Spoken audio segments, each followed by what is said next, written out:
Well, folks, it's about that time. You guys want my thoughts on the latest death battle of Simone versus Kyle Rayner, so let's get into it. Quite honestly, when it came down to this fight, I would have been fine with either outcome, but I was definitely rooting for Simone. Not only because Gurren Lagann is one of my favorite anime, but it's just the simple fact of the matter is that this man is broken as hell. Concept of spiral power is just so absurd because you can basically do anything as long as you believe you can. Super Tengen Toppa Gurren Lagann is one of the most powerful beings in all of anime. Going up against some of the most absurd things in the DC cosmology, I definitely say this was an interesting fight. And I'm definitely satisfied with the outcome of this fight because it makes sense when you have two characters who can virtually do anything with their willpower. In the grand scheme of infinite potential between the two of them, who has greater potential here on the table? In the end, that would be Simone with his ever-evolving power. Simone, at the end of the day, was fighting a being that could do the exact same incalculable things that he could, and still prove that it was still stronger than all his mechs. Yet still, Gurren Lagann evolved beyond that power in its weaker form. So it comes down to the fact that Kyle is the one who has limitations here with the recharge of his battery. With Simone's ever-growing power, he would never be able to overcome his will. So yeah, I definitely say that this was a great battle. Well, folks, it's about Don't get me wrong, I want my opponents to play the game, but when they print things like this, I'm gonna use it. I like to think that somebody up at Wizards prints one card every set just for me, and it's this atrocity for Final Fantasy. Go-Go Master of Mimicry has the ability, pay X twice and tap it. Copy target activated or triggered ability you control X.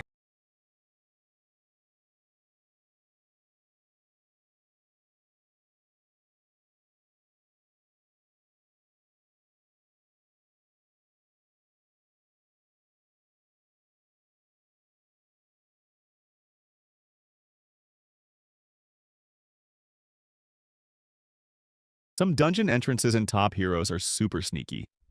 At Sentry Tower, most players just grab the chest and leave. Mayday! Mayday! This isn't an emergency! Can you read me? May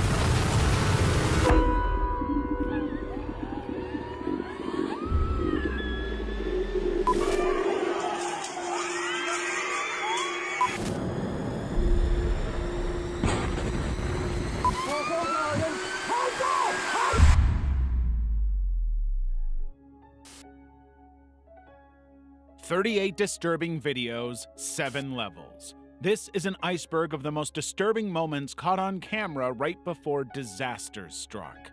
We'll start with the eerie incidents and slowly delve into the truly ominous moments that are not easy to see. Let's start at the tip of the iceberg. Level 1. Le Poutou Glacier Fall. On April 18, 2023, French skiing group Le Poutou uploaded a video featuring helmet camera footage of a member's 15-meter fall into a glacier crevasse on Meige Mountain near Le Grave, France, exactly 1 year earlier during an off-piste expedition. The video shows the skier, who is still unknown to this day, suddenly encountering a hidden fissure while descending the glacier. As the snow bridge collapses beneath him, he plunges feet first into the crevasse, his GoPro camera capturing every second of the fall. Eventually, he manages to wedge his skis against the narrow ice walls to try and stop falling. The group, watching from below, took 20 minutes to reach the site, managing to use ice screws, axes, and ropes to rescue him from the site and help him escape uninjured. But Le Poutou delayed sharing the footage for a year to process the fact that they came so dangerously close to losing one of their own. In fact, they said they uploaded the video to highlight the risks of crevasses and the importance of glacier safety gear like crampons, ropes, and ice axes. Had they not been prepared, the skier would surely have died. Laundromat explosion. On March 14, 2023, a man was doing his washing at a laundromat in A Coruña, Spain, unaware that he was about to become a part of a terrifying and inexplicable incident. The man exited the store with his laundry bags just seconds before a machine near the entrance exploded, sending violent shockwaves that shattered the windows and ripped the store's signage off the building entirely. Had the man been in the building even slightly longer, he likely would not have made it out. When police investigated the scene later, they discovered that a customer had left a lighter inside their pants pocket. The butane inside had ignited under the high heat of the dryer, creating the perfect conditions for spontaneous combustion. However, not everybody believes the police's conclusion, suggesting that it was actually a cover story for something more sinister. Fortunately, nobody was injured in the disaster, but this man came closer to being hurt or killed than anybody else. forcing the laundromat to put very clear warnings about washing clothes with items in their pockets. Practice climb gone wrong. In Beton, Poland, on February 2, 2024, a 22-year-old Polish man was practicing climbing at a local gym, filming himself to check his progress later. He was said to be an experienced climber training for an upcoming competition. At the beginning of the video, the man can be seen following simulated competition cues with official beeps, making the practice as realistic as he can. When everything is set, he starts climbing rapidly, reaching 50 feet into the air. That's when he starts to adjust his grip, leaping backwards in a controlled motion, allowing the auto belay, a device that controls his descent, to take over. But he never clipped into the system. He's not wearing a harness at all. Instead, the man plunges 50 feet to the ground, hitting it with a sharp thud, much to the horror of the onlookers around him. He was in such a rush to get started that much never clipped in. The man plunges 50. He's not his descent to take over, but he never clipped in to lay his grip, leaping backwards in a controlled motion, allowing the auto belay, a device that controls his descent, to take over. But he never clipped into the system. He's not wearing a harness at all. Instead, the man plunges 50 feet to the ground, hitting it with a sharp thud, much to the horror of the onlookers around him. He was in such a rush to get started that he failed to ensure one of the most basic security and safety protocols in climbing. The man was immediately airlifted to a local trauma center, undergoing multiple surgeries for fractures to his legs, pelvis, and foot. Yet despite the severe fall, he quickly made a full recovery.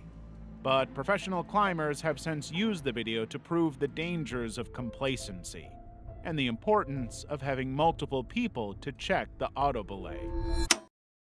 Kyrgyzstan avalanche. On July 8, 2022, British trekker Harry Shimon was in the middle of a guided tour of Kyrgyzstan's Tian Shan Mountains. He and his group had hiked their way up the mountains when he decided to separate from the group to take photos of the landscape. But when he was capturing the images, he heard a deep ice crack behind him. When he turned, his camera caught sight of the giant snow mass barreling toward him from a ridge in the distance. He and his group were now caught in the middle of an avalanche. With a cliff behind him, Harry could do nothing but shelter behind a rock seconds before the avalanche overtook him. The trail that they were going to walk was now obliterated by the snow and ice, making it impossible to go on. Harry later said that it was like being inside a blizzard as the visibility dropped and breathing became labored and difficult.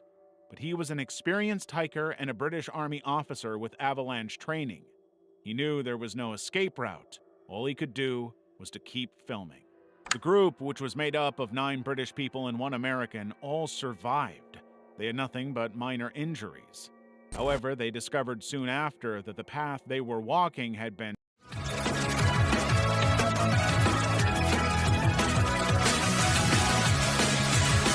seriously affected.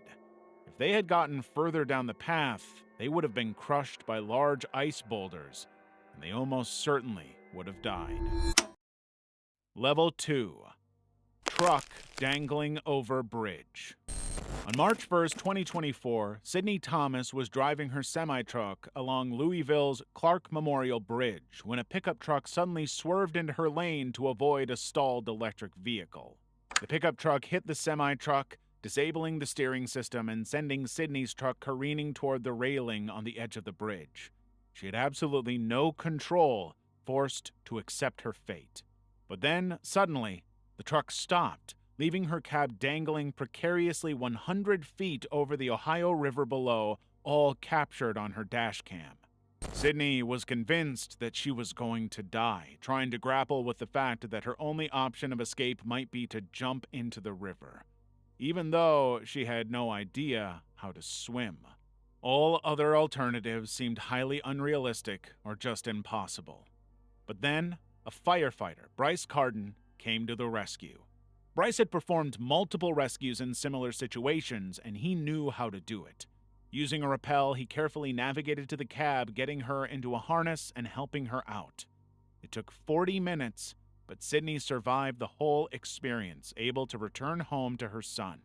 The man who crashed into her truck was later revealed to have been driving with a suspended license, almost costing an innocent woman her life because of his ignorance. Despite the trauma, Sydney went back to work within 3 months, but made a point to avoid the bridge.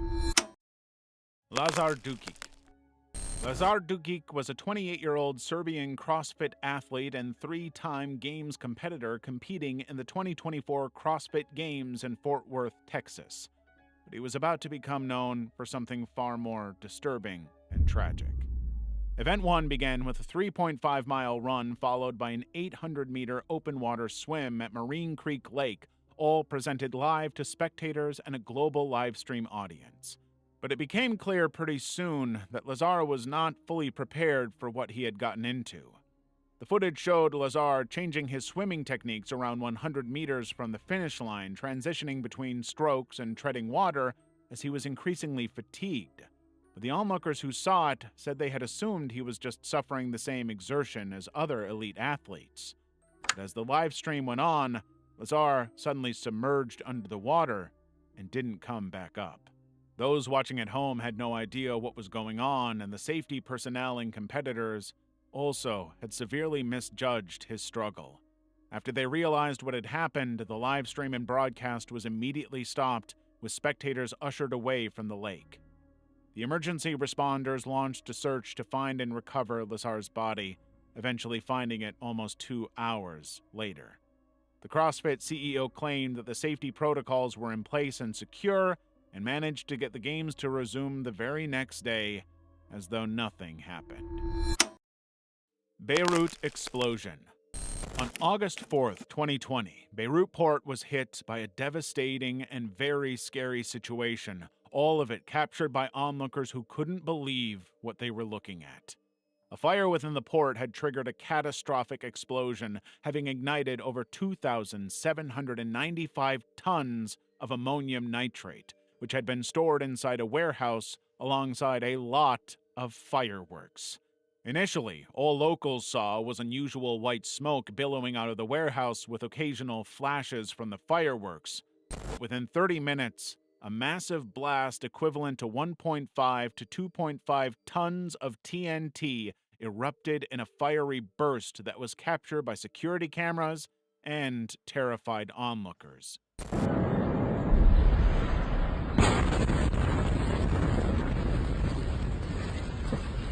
Just terrified onlookers.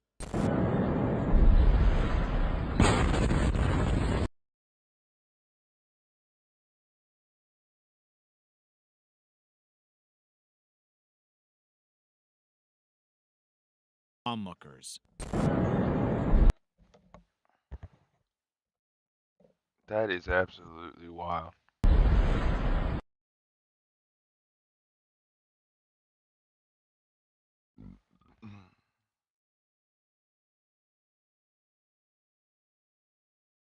And erupted in a fiery burst that was Dude, captured by just security the cameras sonic and blast is terrified crazy to onlookers. watch. Holy shit. That's just wild.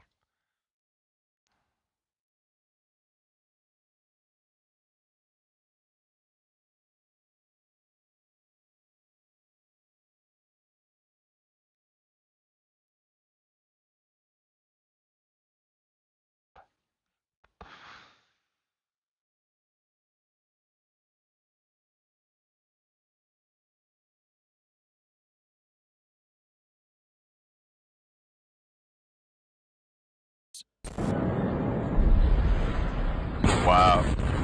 That is so wild to see. Onlookers.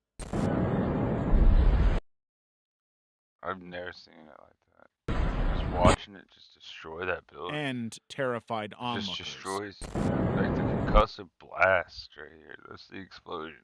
It's just a concussive blast. Look at this building right here. This is crazy. What it does to this building? Boom, just hit him. It didn't even hit this guy yet. That's what it is. Now he's just tumbling. Just 33 That seconds. was him just fucking rolling. That's crazy.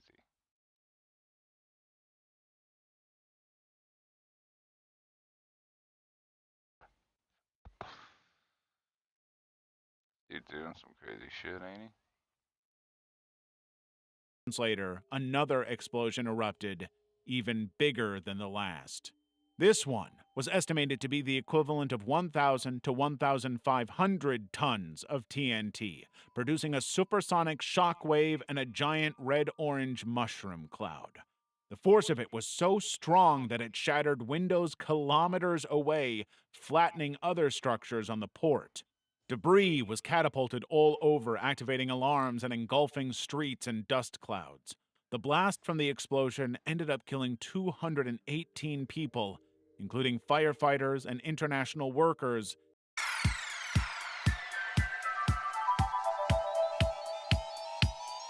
and injuring another 6,500. It was later revealed that the ammonium nitrate belonged to the government, who had failed to understand what they were doing. For years, the Jesus. negligence had led them to store it in this highly dangerous way, now leaving a 140-meter crater behind and putting many into the hospital.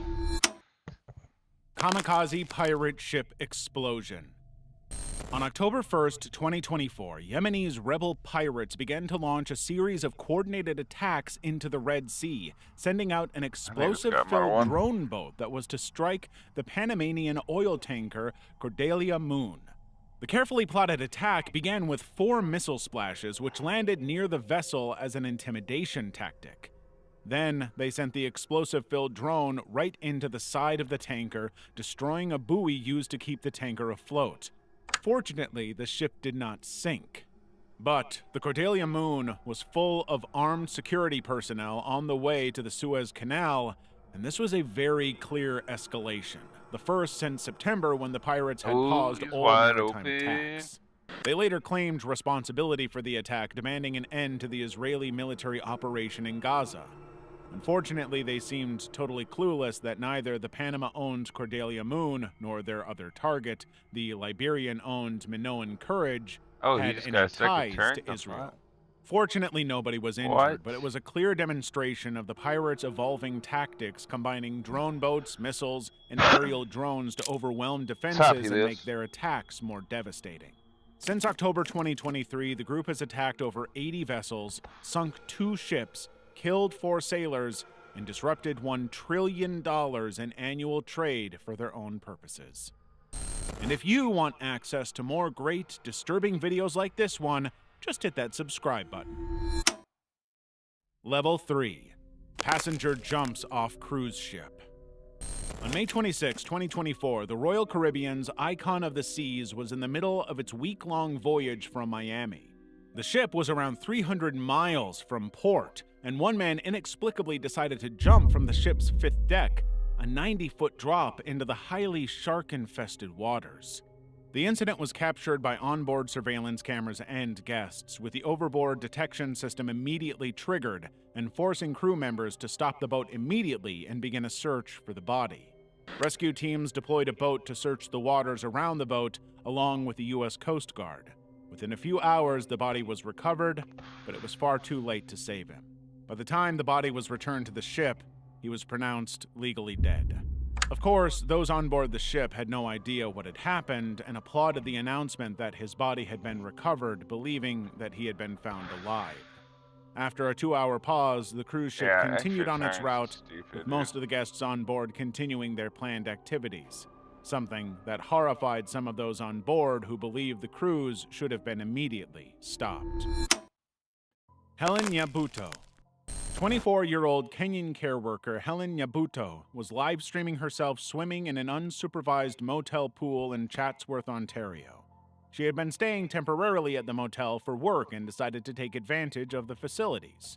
Live-streaming her swim to Facebook, she entered the deep end and immediately started struggling to stay afloat, even calling out for help from anybody who was nearby, before she suddenly disappeared from view.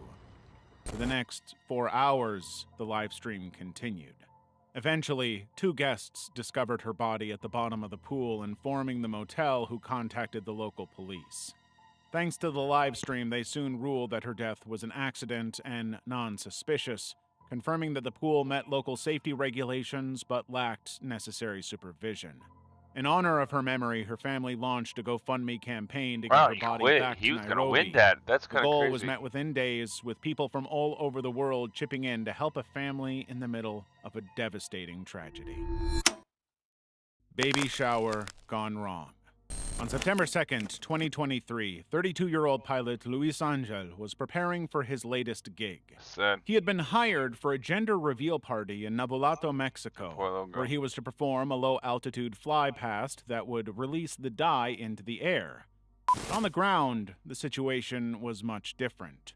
The happy couple were being filmed during this special moment, capturing the pink dye falling over them and their "Oh baby" sign. But the mood quickly changed. The plane's left wing abruptly collapsed mid-flight, sending the That's aircraft crazy. into a fatal and unstoppable spin. Imagine seeing that. Through No these one forests, saw over it. these No one waters, even this paid land attention calls to it. us. That's even crazy. And we answer with the guidance from those who live The only it. person paid The attention crowd was the person were, that of was course, filming it. overjoyed with the reveal, but increasingly horrified as they realized what was happening. The plane crashed soon after, yet he wasn't dead. The pilot was trapped in the wreckage of his plane, forced to be extracted by paramedics, but on the way to the hospital, he succumbed to his wounds before he could be treated. Investigations into the incident have still not confirmed the cause of the disaster. Some have suggested structural issues like corrosion in the wing, while others have suggested it was due to the propulsive dropping of the dye. Either way, it left a devastating tint over what should have been a special day. Banking frustrations. On December 6, 2021, 82-year-old Mirna Coutinho Lopez headed to her local bank in Hertfordshire to withdraw some money. But when she finally got to the front of the line, she couldn't figure out what she was doing. The staff's questions made no sense to her. Security cameras watched as she desperately asked them to explain more to help her understand what she was doing and what the problem was. But the long line was just growing longer and longer, increasingly frustrated by the delay. When she eventually decided to move away, a woman in line, Courtney Richmond, started sarcastically clapping her. Mirna swung her handbag at her, and she responded by shoving her with both hands, causing her to fall, but the situation was so much worse. Mirna sustained serious fractures from the fall, dying 10 days later. Richmond's actions were described by prosecutors as a catastrophic loss of temper, earning her a 16-month sentence for manslaughter. However, the whole case was more devastating than anybody knew, because Mirna had advanced Alzheimer's disease and was confused about where she was, what she was doing, and why. The bank staff were so ill-equipped to handle her confusion that they essentially allowed the situation to unfold as it did. Sinkhole swallows tourist. It was August 23rd, 2024, and a 48-year-old Indian tourist named Vijayalalakshmi Gali was exploring Kuala Lumpur. She had been there for 2 months and was due to fly back home within a few hours. But security footage happened to catch her walking toward a temple with her family, and suddenly, the pavement under her feet collapsed, creating an 8-meter deep sinkhole. She had no chance of making it out. Everything happened too fast. The emergency services immediately escalated their response, sending over 100 rescuers to deploy escalators, sniffer dogs, and scuba divers to search the sewer lines connected to the hole. With all major tourist areas barricaded off, emergency responders found the first clue toward her fate: her slippers found near the collapsed sewer pipe, which contained fast-moving water and debris. But their efforts were once again complicated when a second sinkhole emerged 50 meters away on August 28th. The whole thing was no longer safe, forcing them to shift the plan. There was no chance Gali was alive now. On September 1st, she was declared legally dead, and to this day, her body has never been recovered.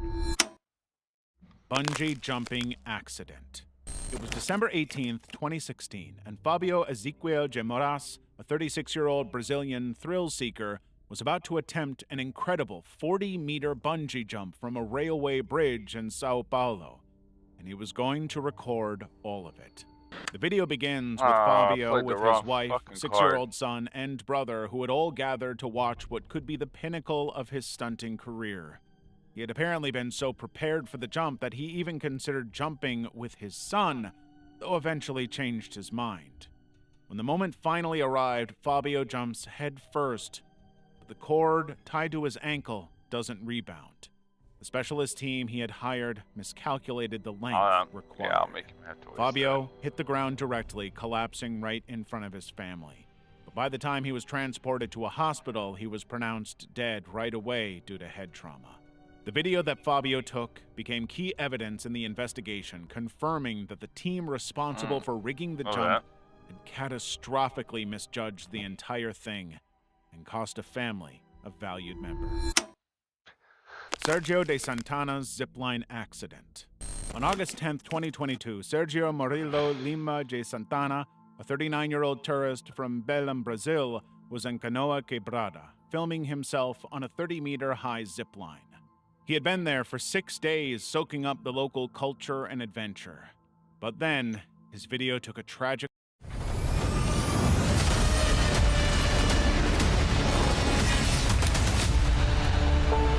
It's time, partner. Our hunt for Starfall begins. Raise hell, exert control, for mankind depends on our victory. Turn. The cable suddenly snapped. In seconds, Sergio found himself plummeting to the sand dune far beneath him, and he had absolutely no idea what happened. But his partner had been recording from a distance, capturing the whole scene in its horrifying entirety, and showing that one of the supporting poles had collapsed during his descent. That footage has never been released. Sergio was seriously injured by the impact and declared dead by the time he arrived at a nearby hospital. But his death gave the investigation a head start, looking to the safety failures in the zipline's construction and maintenance. The accident was the third fatal zipline incident in Brazil within 1 year, forcing officials to immediately suspend all ziplines until they were fully investigated and forced to keep up to standard. Level 4. Cavalesad Point Tragedy. On August 1st, 2017, Imran Garadi and Pratap Rathod were on a group outing. They and 5 of their co-workers from a local poultry farm had visited Cavalesad Point, Maharashtra. But now, it was just the 2 of them with 1 friend alone at this highly popular picnic spot. A video shows them, both clearly drunk and holding bottles, climbing over a safety fence near the cliff's edge.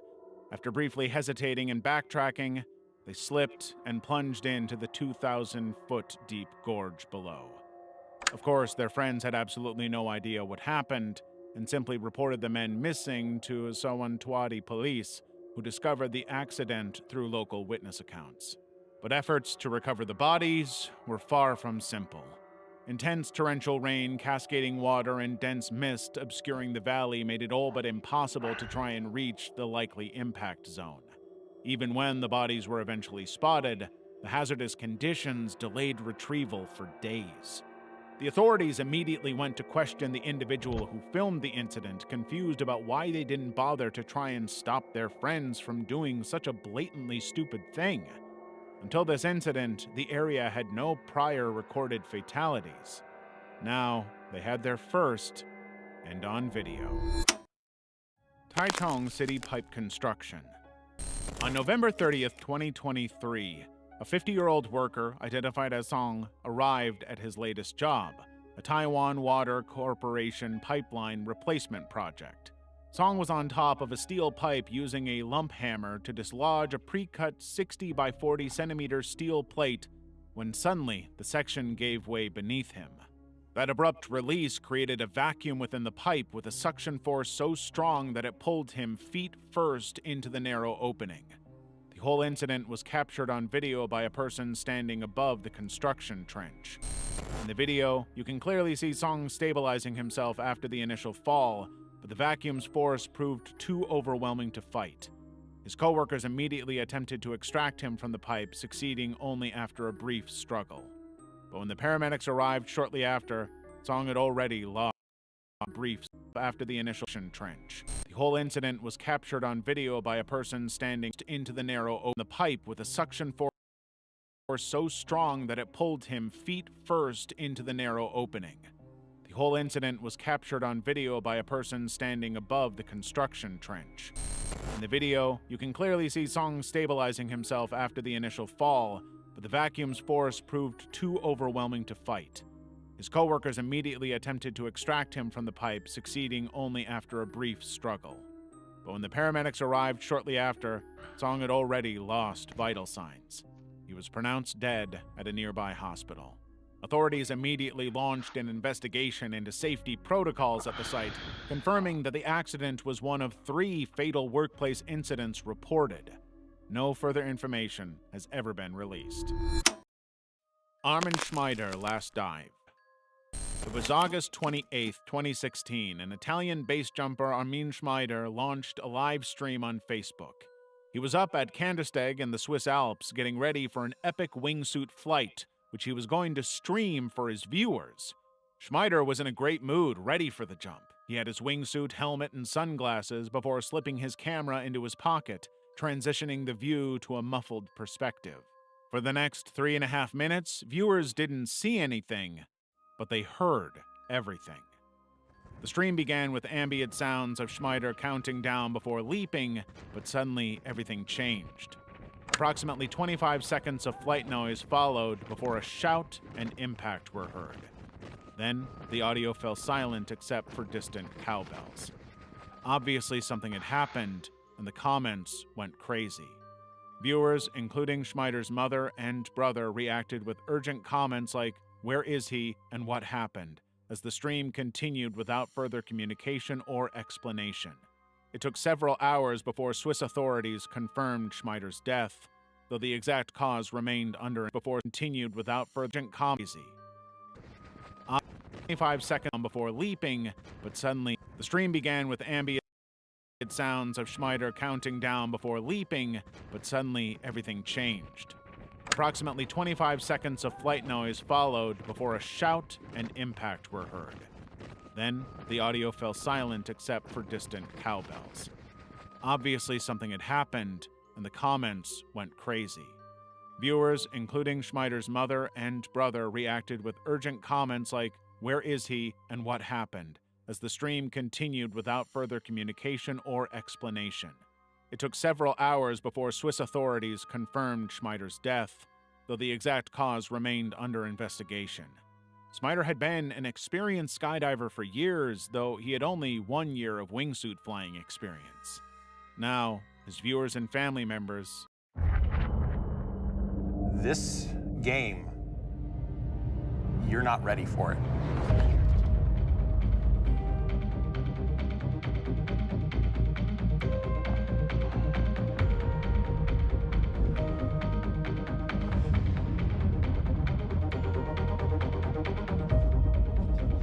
You're in the middle of this beautiful sci-fi environment, and you're seeing intrigue, the espionage, the alliances form, the power that just shifts around, and it's amazing to watch. This is primary, Julia, secondary. Simple actions can have massive effects. You can cooperate with people, compete with them, make friendships, deceive them, betray them. It's amazing to think that had to come to terms with the fact that they just witnessed his final flight. Clem Schultz tornado video. On April 9th, 2015, 85-year-old Clem Schultz was filming an approaching EF4 tornado from his Fairdale, Illinois home, convinced that the storm would bypass his property. His entire life, Clem had been a massive weather enthusiast, and for a while, he was recording the 200-mile-per-hour twister through an upstairs window, maintaining calm as the funnel cloud slowly got closer and closer to his house. But he was confident it would pass right by. However, within moments, the tornado abruptly shifted course, ripping his century-old house apart and burying Schultz under the debris from his collapsing chimney. The impact was brutal, with Schultz suffering a serious spinal injury, but he managed to dig himself out with a neighbor's assistance, only to learn that his wife Jerry had been killed in the kitchen below, all while he was calmly watching the tornado approach. Despite the tragedy that he had suffered, Clem decided to share the footage with the world to help improve storm preparedness, something he had obviously severely misjudged. Today, he continues to review the footage, often noticing new details about the nature of the tornado with every viewing. Uncharming snake charmer. Manmohan was a well-known 25-year-old snake charmer from Bihar, India. But in August 2021, he was seemingly having a bad day. The video shows Manmohan holding two snakes by their tails as his sisters prepared to tie Rakhi, a protective thread, around them. But suddenly, one snake bit his foot while he focused on applying vermilion to the other. Despite immediately reacting and attempting to continue the ritual, he was rushed to a local health center only to discover it lacked antivenom. As the venom continued to spread, he had no choice but to head to a larger hospital. Unfortunately, he would never make it, dying en route. The cruel irony was that Manmohan was well known for rescuing and treating snakes for over a decade, even previously helping villagers bitten by venomous snakes. But he had no way of controlling these particular animals, who seemingly were too agitated to obey him. His death drew a lot of tributes from community leaders and villagers who remembered him as an environmental advocate who refused payment for his snake rescue services. His death was just tragic and extremely ironic. The animals he helped the most ultimately killed him. Ariel Gray pushes cyclist. Ariel Gray, a 49-year-old woman with cerebral palsy and partial blindness, was walking alongside a road in Huntingdon, Cambridgeshire, when she happened to encounter 77-year-old cyclist Celia Ward on the pavement. Ariel was furious by what she was seeing, aggressively demanding that Celia get onto the road. But in her panic, Celia swerved into the road, got hit by an oncoming car, and died instantly at the scene. Even though the driver was within the speed limit, they had no time to avoid the collision.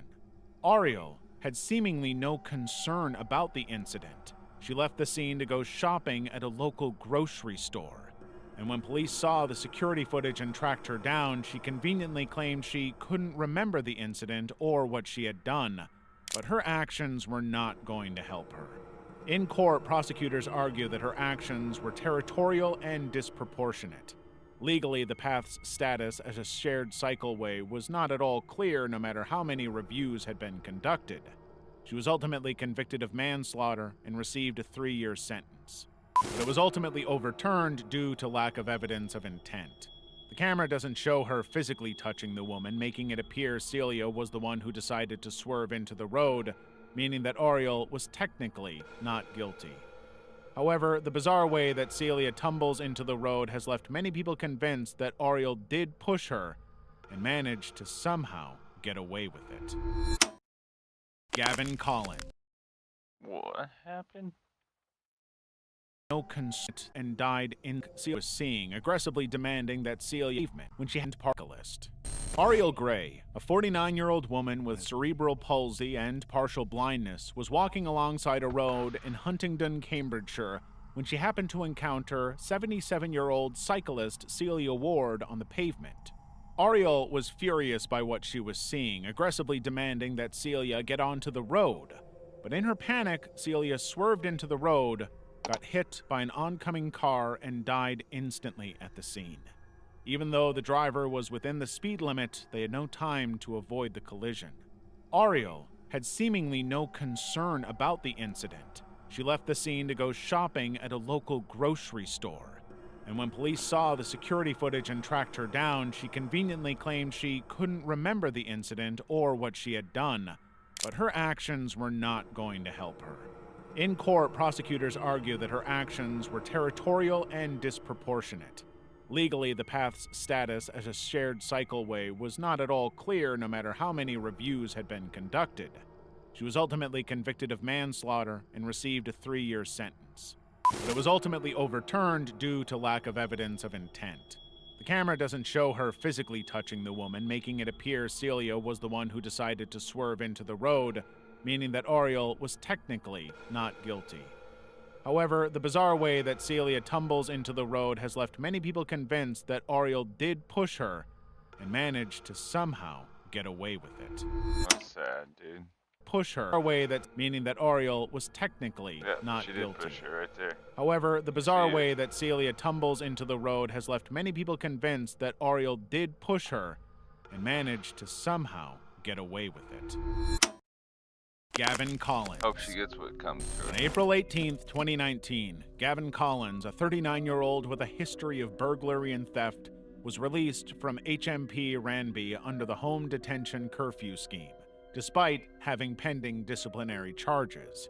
He had been setting cell fires and assaulting staff, keeping him on watch by police.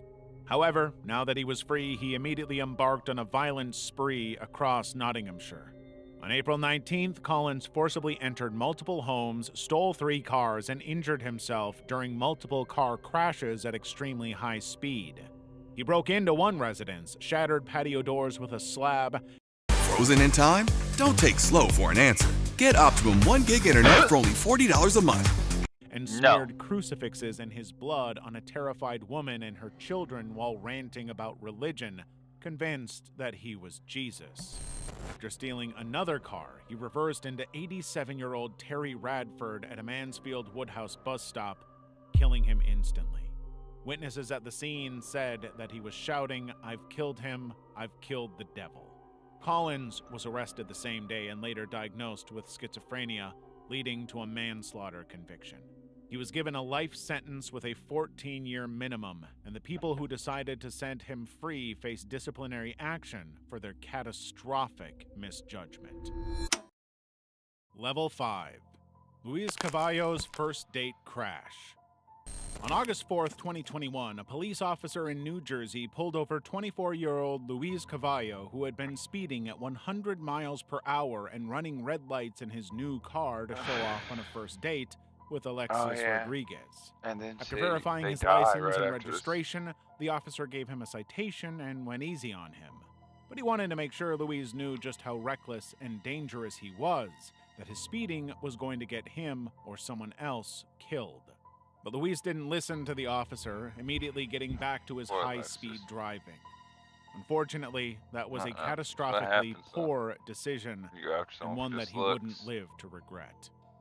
Within minutes, Luis crashed his new car into a tractor-trailer at over 120 miles per hour, killing both himself and Alexis. And when the officer arrived on the scene, he quickly realized that these kids were the same ones he pulled over. The body cam clearly shows that the officer was bothered by the realization, forced to confront the fact that they really had lost their lives in this fatal accident, and that he had tried to prevent it just minutes earlier. Tavi Pustio train crash. On August 20th, 2020, Romanian pop singer Tavi Pustio was live streaming to his fans from a car driven by his 24-year-old wife. They were approaching a level crossing at Pustio, listening to loud Manele music, and spoke with his viewers, giving them his full attention. Security camera footage and the live stream showed his wife briefly checking both directions before proceeding forward, failing to detect an oncoming train. Just as Pustio realized what was about to happen, the live stream feed cut out. They had been hit and killed by the impact. Authorities confirmed that Pustio died at the scene while his wife sustained critical injuries requiring life support at a local hospital. His fans had watched the stream to connect with their idol and ended up witnessing his final moments. Police said that they had failed to adhere to regulations, though they did acknowledge some obstruction in terms of what they could see. What made it especially eerie was that just 1 month prior to the accident, Pustio had posted a cryptic Facebook message that read, "One day, the wrong train will take you to the right destination." Man shoots protesters. On November 7th, 2023, retired 77-year-old attorney Kenneth Darlington, a dual U.S. Panamanian citizen, was traveling through Panama City with his wife and a friend. But on their route, they happened to encounter a roadblock by protesters opposing a controversial 20-year copper mining deal between Panama and the Canadian firm. Frustrated by the obstruction, Kenneth ominously said, "This ends here," and climbed out of his vehicle. After arguing with the demonstrators, he pulled out his handgun, clearly trying to intimidate them into abandoning their cause. But the video footage shows protesters challenging him, with one asking, "Why don't you shoot?" Unfortunately, he did. Kenneth shot and killed 2 teachers, Abdiel Diaz and Ivan Rodriguez. Diaz died shouldn't have instantly, been there. while Rodriguez There shouldn't succumbed be to teachers injuries if they're shortly there. afterward. Realizing what he did, Kenneth tried to Damn, flee the come scene, on. but his companions refused to drive away. They turned him in for his murders, leading authorities to charge him for his murders. And of course, his killings only inflamed the tensions during the protests, giving the protesters more reason to take to the streets, costing $80 million in disruptions every day. College protest gone wrong. On March 2nd, 2021, students at Bolivia's public university of El Alto had gathered to enter a lecture hall for an assembly protesting academic policies. They had some issues with the university's economic and financial approach. But there were so many students arriving to voice their anger that the overcrowding caused the balcony rail to snap, sending 11 students plummeting 17 meters to the concrete floor below, and for some, to their deaths. The video shows several students clinging to others still on the balcony, including one who was eventually rescued after dangling upside down.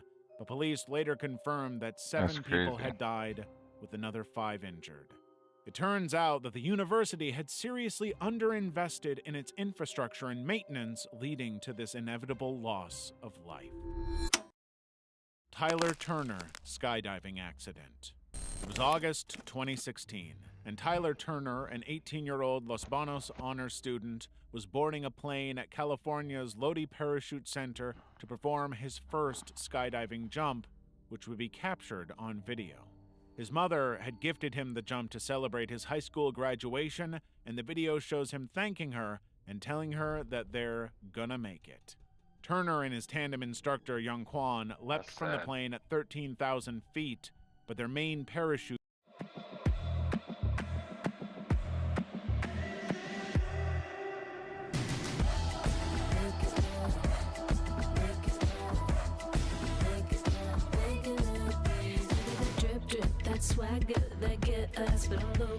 failed to deploy. When Kwan turned to the reserve chute, it became entangled with their malfunctioning equipment, resulting in a fatal freefall. In the ensuing investigation, the authorities discovered that Kwan lacked the proper certification from the U.S. Parachute Association, with evidence suggesting his credentials were forged. In fact, the whole thing was highly dangerous. The Lodi Parachute Center, owned by Bill Dowse, had recorded 20 fatalities since the 1980s.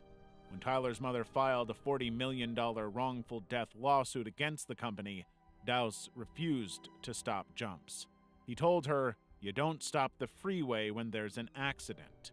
His cold, cruel argument didn't work.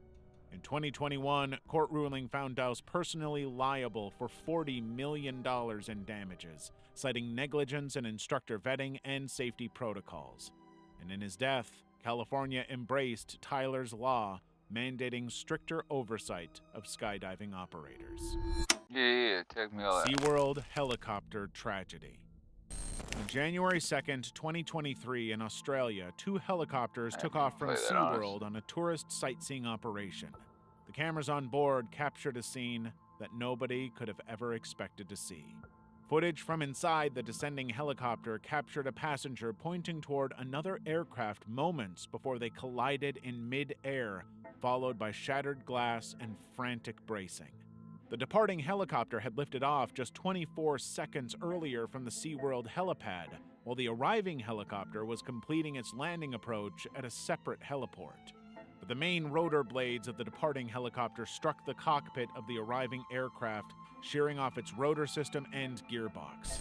Suddenly, the departing helicopter plummeted onto a sandbar, killing its pilot and 3 passengers.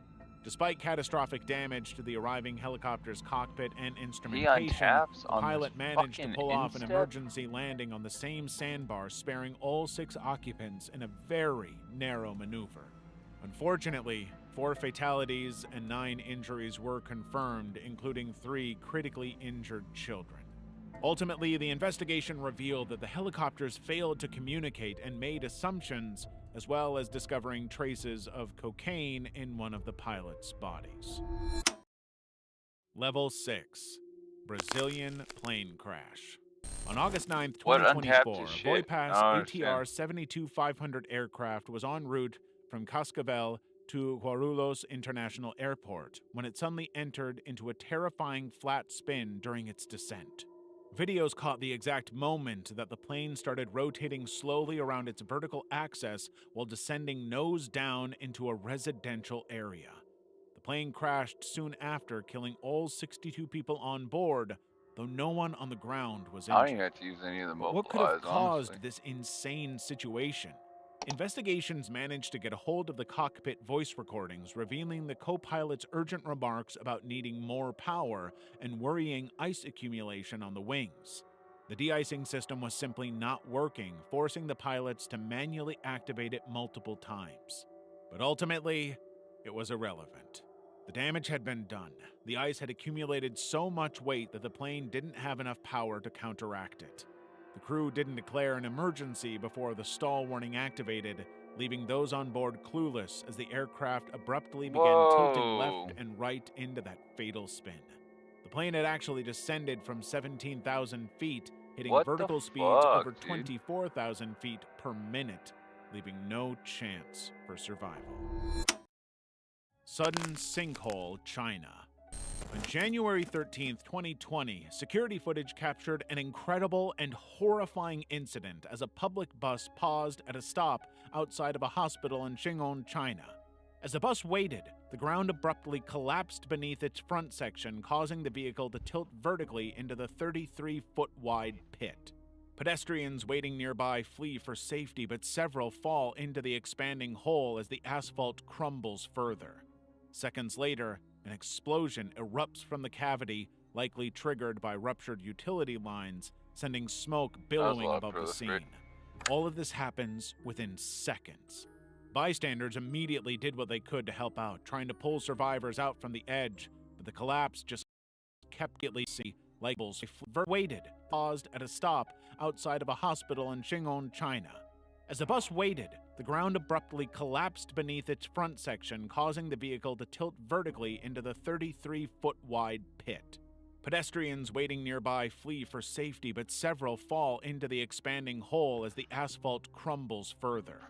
Seconds later, an explosion erupts from the cavity, likely triggered by ruptured utility lines, sending smoke billowing above the scene. All of this happens within seconds. Bystanders immediately did what they could to help out, trying to pull survivors out from seconds next to the pit its front in Xing'an, China. As the bus waited, the ground abruptly collapsed beneath its front section, causing the vehicle to tilt vertically into the 33-foot-wide pit. Pedestrians waiting nearby flee for safety, but several fall into the expanding hole as the asphalt crumbles further. Seconds later, an explosion erupts from the cavity, likely triggered by ruptured utility lines, sending smoke billowing above the scene. All of this happens within seconds. Bystanders immediately did what they could to help out, trying to pull survivors out from the edge, but the collapse just kept expanding, taking more and more innocent people with it. One retired police officer fell into the hole while aiding a stranded woman, later describing how water pipes burst and electrical cables were sparking during the chaos, creating a constant sense of danger. Over 1,000 emergency responders deployed cranes to extract the bus and excavate the site entirely to prevent further damage. Ultimately, 6 people were killed and 16 injured in the chaos, with no way of anticipating or avoiding it. Chongqing bus plunge. On October 28, 2018, a Chongqing public bus carrying 15 people swerved off the second Guangzhou Yangtze River Bridge and plunged 164 feet into the Yangtze River. The incident was devastating, with no survivors. But when the investigators looked through the onboard surveillance footage, they realized just how avoidable and devastating this whole thing was. The footage showed a passenger attacking the driver after he refused to stop when she missed her destination. During the argument, the passenger started hitting the driver with her cell phone while he was driving at 51 kilometers per hour, forcing him to release the steering wheel to retaliate against her. The bus immediately swerved into oncoming traffic, collided with a sedan, and crashed through the bridge railings before falling into the river and killing everybody on board instantly. Dashcam video from another vehicle confirmed that conclusion, showing the bus crossing lanes abruptly. Rescue teams recovered the submerged wreckage 3 days later using floating cranes and divers, retrieving 13 bodies with 2 passengers remaining missing. Authorities confirmed no survivors and ruled the crash resulted from the fight, which violated public safety laws and doomed everybody on board. I ordered 200 hand-forged knives to my dorm room and built a Wix website to sell them. I'm Noah Rosen, founder and owner of Forged to Table Knives. Working my way up through the culinary industry, I knew a lot of people that would love an affordable handcrafted knife. Anna Yuskova. Anna Yuskova, a 40-year-old lawyer and mother of 2 from St. Petersburg, Russia, was participating in an Orthodox Epiphany ritual at Lake Adrez. This unique, centuries-old tradition involves believers plunging into ice holes carved in the shape of crosses to commemorate Jesus' baptism. On this January night, Yuskova recorded herself taking part in this tradition. The footage shows Yuskova crossing herself before jumping into the freezing water wearing a black bathing suit as temperatures hover around -5 degrees Celsius. But the current is clearly much stronger than she expects, pulling her under the ice almost immediately. Her 10-year-old son and 14-year-old daughter witnessed the incident, screaming in terror. Yuskova's husband, Yuri, immediately jumps in to attempt to rescue, but he couldn't locate her body in the fast-moving water. For the next few days, emergency teams searched the lake, but her body was never recovered. This video remains the last time she was ever seen. Russian media reported that the ice hole's placement in a riverbend may have contributed to the Russian emerged her Yuskovan and 4th-degree witnesses believers plunge Adrez. This unique, centuries Orthodox lawyer and mother of 2 from St. Petersburg, Russia, was participating in an Orthodox Epiphany ritual at Lake Adrez.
This unique, centuries-old tradition involves believers plunging into ice holes carved in the shape of crosses to commemorate Jesus' baptism. On this January night, Yuskova recorded herself taking part in this tradition. The footage shows Yuskova crossing herself before jumping into the freezing water wearing a black bathing suit as temperatures hover around -5 degrees Celsius. But the current is clearly much stronger than she expects, pulling her under the ice almost immediately. Her 10-year-old son and 14-year-old daughter witnessed the incident, screaming in terror. Yuskova's husband, Yuri, immediately jumps in to attempt to rescue, but he couldn't locate her body in the fast-moving water. For the next few days, emergency teams searched the lake, but her body was never recovered.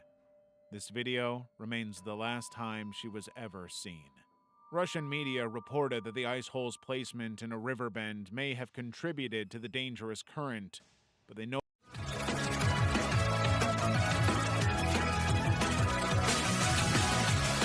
notably did not criticize the dangers of the tradition itself.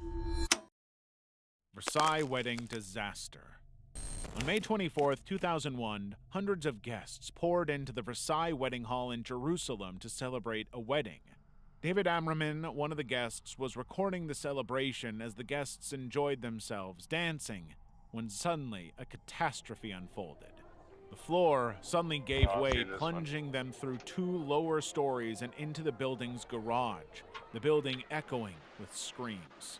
23 people died on impact, with another 356 seriously injured.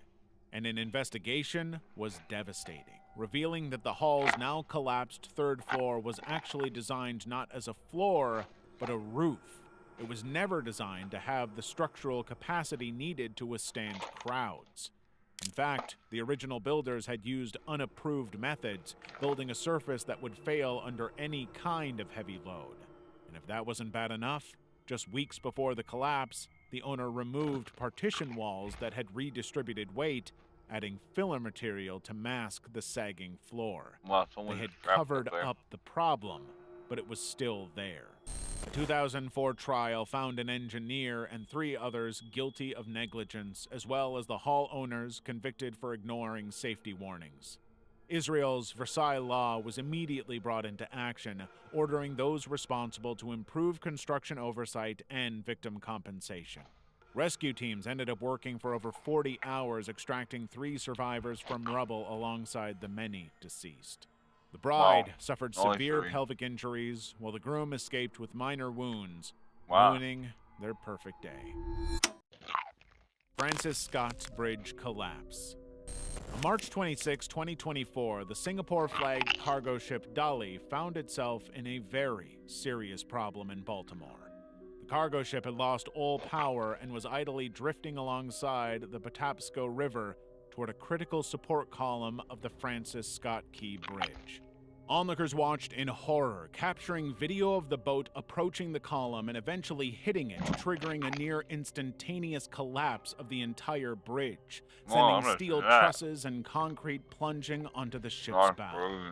Unfortunately, the impact happened while an 8-man construction crew was repairing potholes on the bridge. 2 workers were rescued, while 6 remained missing and were later presumed dead. Police radio communications reveal that officers halted traffic moments before the collision, likely preventing further casualties that could have been truly devastating. Recovery efforts began immediately, but nobody was prepared for the intensely hazardous conditions, including 50-foot deep murky water and tangled debris that made it impossible to push forward. The U.S. Army deployed cranes, barges, and divers to clear 50,000 tons of wreckage and explosives to dislodge bridge sections. Fortunately, no more people were declared dead, but the devastation left a deep mark on Baltimore. Level 7. Sonu Jaswal's fatal plane crash live stream. On January 15th, 2023, Indian passenger Sonu Jaswal was live streaming the final moments of Yeti Airlines Flight 691 on Facebook. The 90-second video captures the plane's descent over Nepal's buildings and fields before panning to smiling passengers. Suddenly, All that can be heard are screams, engine screeches, and flames as the aircraft banked sharply left and stalled. The live stream ended as flames engulfed the cabin, confirming that they had died. But what had happened was unknown. An investigation ultimately concluded that the crash resulted from pilots mistakenly moving both condition levers, which control the propeller pitch, to the feathered position. Their mistake ended up stalling the engines and preventing any thrust. The aircraft plummeted into a gorge near Pokhara International Airport, which had just opened 2 weeks prior.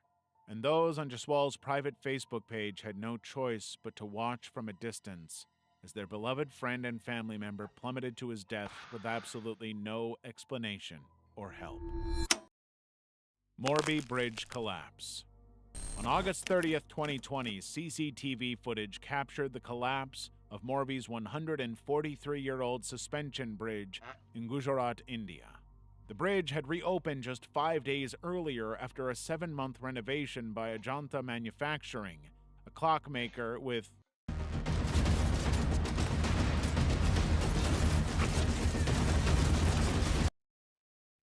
no prior infrastructure experience. But the bridge opened with no inspection, making it the first time anybody had been on it. Now, over the Diwali holiday weekend, over 500 people were estimated to be on the bridge, far more than the 150-person capacity, and authorities made absolutely no attempt at crowd control. The footage shows crowds deliberately shaking the structure, causing its cables to snap, plunging hundreds into the Machu River and leaving many others scrambling to climb up the wreckage. 134 people died. The investigation that followed discovered just how chaotic and mismanaged the whole thing was. Ajanta had outsourced repairs to unqualified firms, used substandard materials, and welded corroded suspension cables, cutting corners one after the other to save on cost. The company was later drawn into legal issues due to their lack of safety measures and oversight, with Prime Minister Narendra Modi forced to offer compensation during the national outcry. MV Sewol ferry disaster. Mobile phone footage recovered from 17-year-old Park Soo-hyun's body revealed the final 17 minutes of chaos on board the MV Sewol ferry disaster on April 16, 2014.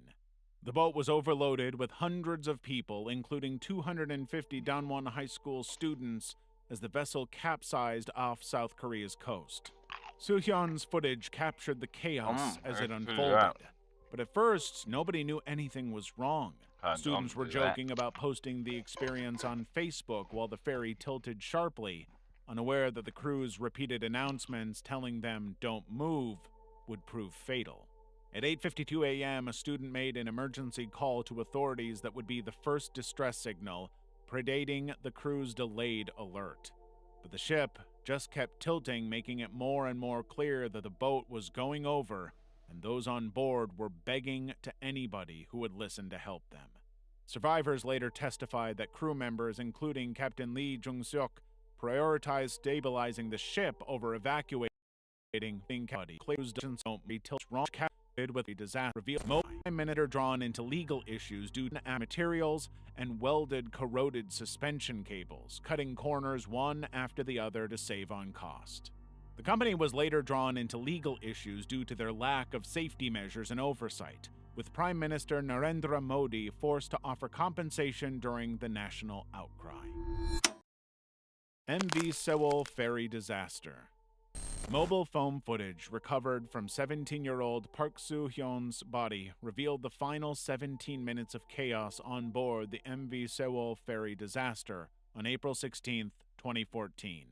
The boat was overloaded with hundreds of people, including 250 Danwon High School students, as the vessel capsized off South Korea's coast. Soo-hyun's footage captured the chaos as it unfolded. But at first, nobody knew anything was wrong.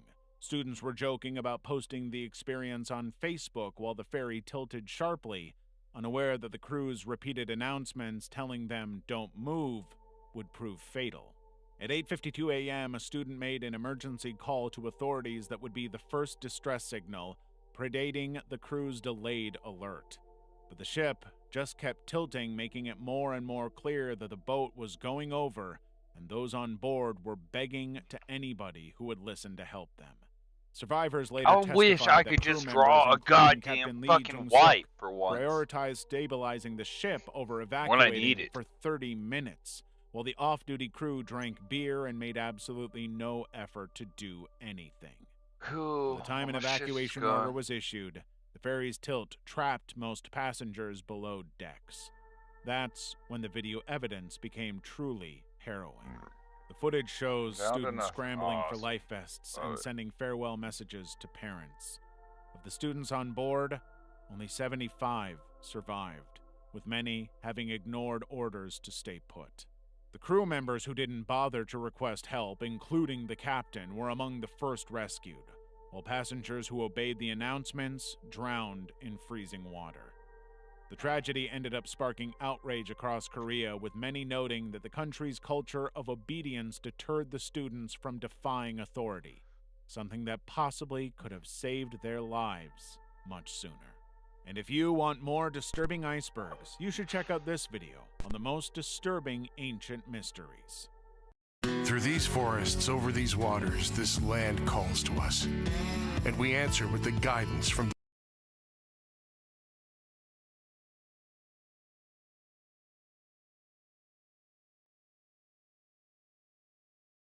Disturbing ancient mysteries. Through these forests, over these waters, this land calls to us, and we answer with the guidance from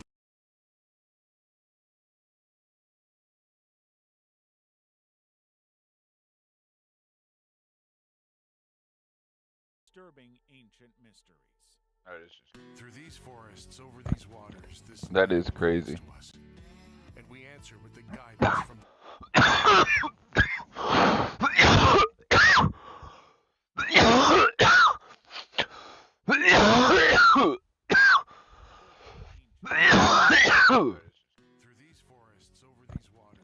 That is crazy.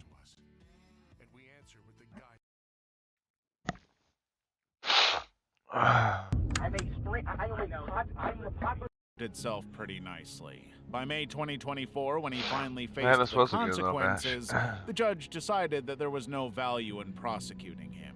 Instead, it would be better for him to pay $55,000 in restitution and issue a public apology online where all of his fans could see it. Rob CD. In 2020, Rob CD, an Australian Twitch streamer living in Tokyo, was doing one of his usual streams. He was out in the city, hanging with his friends and with locals, taking in the sights. But then something strange happened. Out of nowhere, a Moroccan woman passed by looking extremely distressed and uncomfortable as she spoke with a guy. When she finally reached Rob and his crew, she told a man who was with her that she was with her friend, suggesting that he go somewhere else.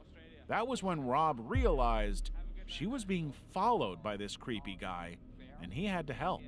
Rob played along without a second thought, greeting the woman as though they had been friends forever. He even spoke with the stalker, having a little chat before sending him off on his way. It turned out that this guy had followed the girl for 2 days, leaving her with a deep feeling of unease and concern for her safety as a tourist in Japan. But Rob's quick thinking likely ended up saving this girl's life, and his ability to handle the situation without any drama or escalation made him a hero to his many followers. In fact, this is such a common thing for him that he's now forever known as the Angel of Shibuya. Playmate Tessie. January 2021. Twitch streamer Maya West, also known as Playmate Tessie, is streaming as per usual. But instead of playing games, she's hanging out on the video chat website Omegle, joking and chatting with the total strangers that happen to appear on her screen. Summer's here, and with a new Toyota, you can go from here all the way to here. Made it. Every new Toyota comes with Toyota Care. That's the value you Wow, can that was expect good from turnout Toyota. Toyota, let's go places. I don't know why I don't got the Eternal Wonder in here. That's a But good then photo came op. a girl with a serious medical condition, leukemia. Maya's instinctive response was to mock her. You're fat, you're ugly, you look deformed, you're poor, and you have cancer and no hair, and your wig's crooked, by the way, fix that. She made endless rude and derogatory comments about her appearance, calling her fat and ugly, even going so far as to threaten to sue her and take away her treatment funds. The whole stream was such an unimaginable disaster that her followers rejected her overwhelmingly for her horrific, narcissistic, and cruel treatment of an innocent person. Overnight, she lost thousands of followers, earning herself unending aggression on social media by people who thought she was cruel and insensitive. And as if all of this was not bad enough, just 2 weeks later, she fell asleep during her live stream while her dad and sister were arguing and yelling about a lot of personal details. Well, all of her outraged fans went and found her dad's workplace, sending in the clips of her making comments about people with cancer and costing her dad his job. By the time she was back on stream, her dad sent a very clear message. I need you at my house. I'm gonna be home in an hour. You better not be there. I'm trying to delete. I can't delete it. I don't know. You should have never had it on. I was sleeping. I didn't know you were screaming. He wanted her out of his house, disgusted that she would do such a thing in front of the world. And of course, she reacted in her usual spoiled brat way, reporting him to the police for alleged abuse. In a single stream, Maya basically ruined her entire streaming career and her life forced to stream from a crappy hotel room while her dad ripped her to pieces. Zillion OP fake disability. Early days of Twitch, Zillion OP was an extremely promising streamer. His World of Warcraft streams would draw thousands and thousands of viewers, many of whom admired him personally for the hardships he had faced. Zillion OP was paralyzed from the waist down thanks to a brutal and severe car crash. He had always streamed in a wheelchair, which is why it was so surprising when on April 5th, 2013, during a stream with his girlfriend, he said he had to go AFK and, thinking he had swapped his overlays, he stood up from his wheelchair and walked out of frame, only to immediately realize his mistake. When he sorry, came back to excuse tilt me? the camera down, the damage was done. The viewers were stunned, immediately calling him out in the chat over what they had just witnessed. Shortly after, Zillion and his girlfriend tried to explain the situation, claiming that Zillion had fallen while trying to stop his dog messing with his computer cables. It made absolutely no sense to anybody, especially since the camera caught the reflection of a fish tank, clearly showing him standing up and walking away. The scandal went viral, forcing Twitch to permanently ban Zillion from the platform for fraudulent practices. In total, it's believed he had received around $20,000 in donations, all because he pretended that he could not walk. Jake and Bake. Twitch streamer Jake and Bake was in the middle of a late-night stream in Korea discussing his equipment setup while standing outside of a kebab shop when he noticed an uncomfortable and clearly distressed young woman rushing past with a man. It was something that Jake had seen before on other streams. When she spotted that Jake was in the middle of a live stream to thousands of people, she immediately made a beeline to him, pulling the "Sorry, I'm here with my friend" card with him. It was pretty obvious to Jake that she did not know nor want to know this man. She was being followed against her wishes. So,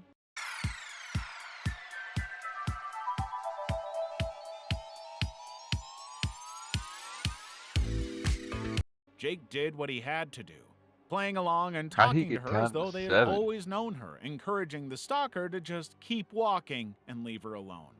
Of course, they had never met before, but Jake knew that she needed help to escape what could have been a seriously dangerous situation.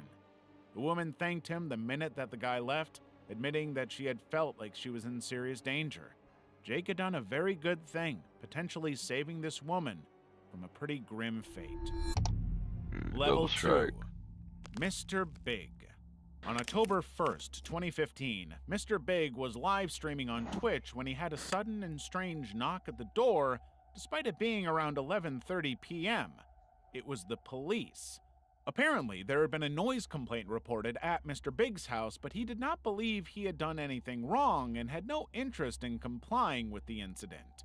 He totally refused to provide his name to the responding officer. Of course, that wasn't received well. The officer had a job to do and was determined to do it no matter what. After a long discussion about his rights as a citizen, Mr. Big was arrested and escorted out of the apartment. But shortly after Mr. Big's arrest, a burglar took advantage of Mr. Big's arrest and the unlocked door, Oh my God. stealing as much as he wanted. Nike Air Jordans, a gaming headset, a wallet, and a cell phone. Unfortunately, the arrest had happened during a live stream, so the entire thing was captured live on camera, and the viewers promptly reported the incident to the police. It turned out that the burglar was Mr. Big's own neighbor, who was arrested and charged with felony offenses. All of Mr. Big's stolen property was returned. Dum Dum G's Dine and Dash. It was October 24th, 2024, and Kick streamer Dum Dum G's was taking part in a contest organized by a fellow streamer. The best date stream would win $50,000. So Dum Dum decided he would take a homeless woman on a date to a classy restaurant. The whole date was streamed with Dum Dum and the woman ordering all the food that they wanted on the assumption that Dum Dum would be paying. But when the bill finally came, Dum Dum claimed he left his wallet in the car and fled the restaurant. I think I left my wallet in my car. I'll be right back. All right, hold on.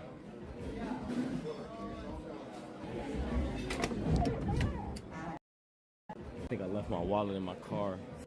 I'll be right back. All right, hold on. I think Fled the restaurant. They came on the assumption that Dum Dum would be paying, ordering all the food at the restaurant. Decided he would stream would win $50,000. So Dum Dum decided he would take a homeless woman on a date to a classy restaurant. The whole date was streamed with Dum Dum and the woman ordering all the food that they wanted on the assumption that Dum Dum would be paying. But when the bill finally came, Dum Dum claimed he left his wallet in the car and fled the restaurant. All right. Nari.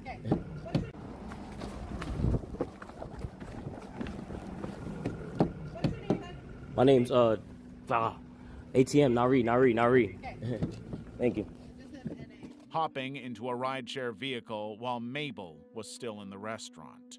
Dum Dum kept the stream running while he dined and dashed, leaving the homeless woman with the challenge of finding a way to pay the bill. But by this point, the stream had already gone viral, outraging pretty much everybody who saw it. Dum Dum's exploitation of the homeless woman touched a serious nerve, with many people calling for his total ban from every single platform.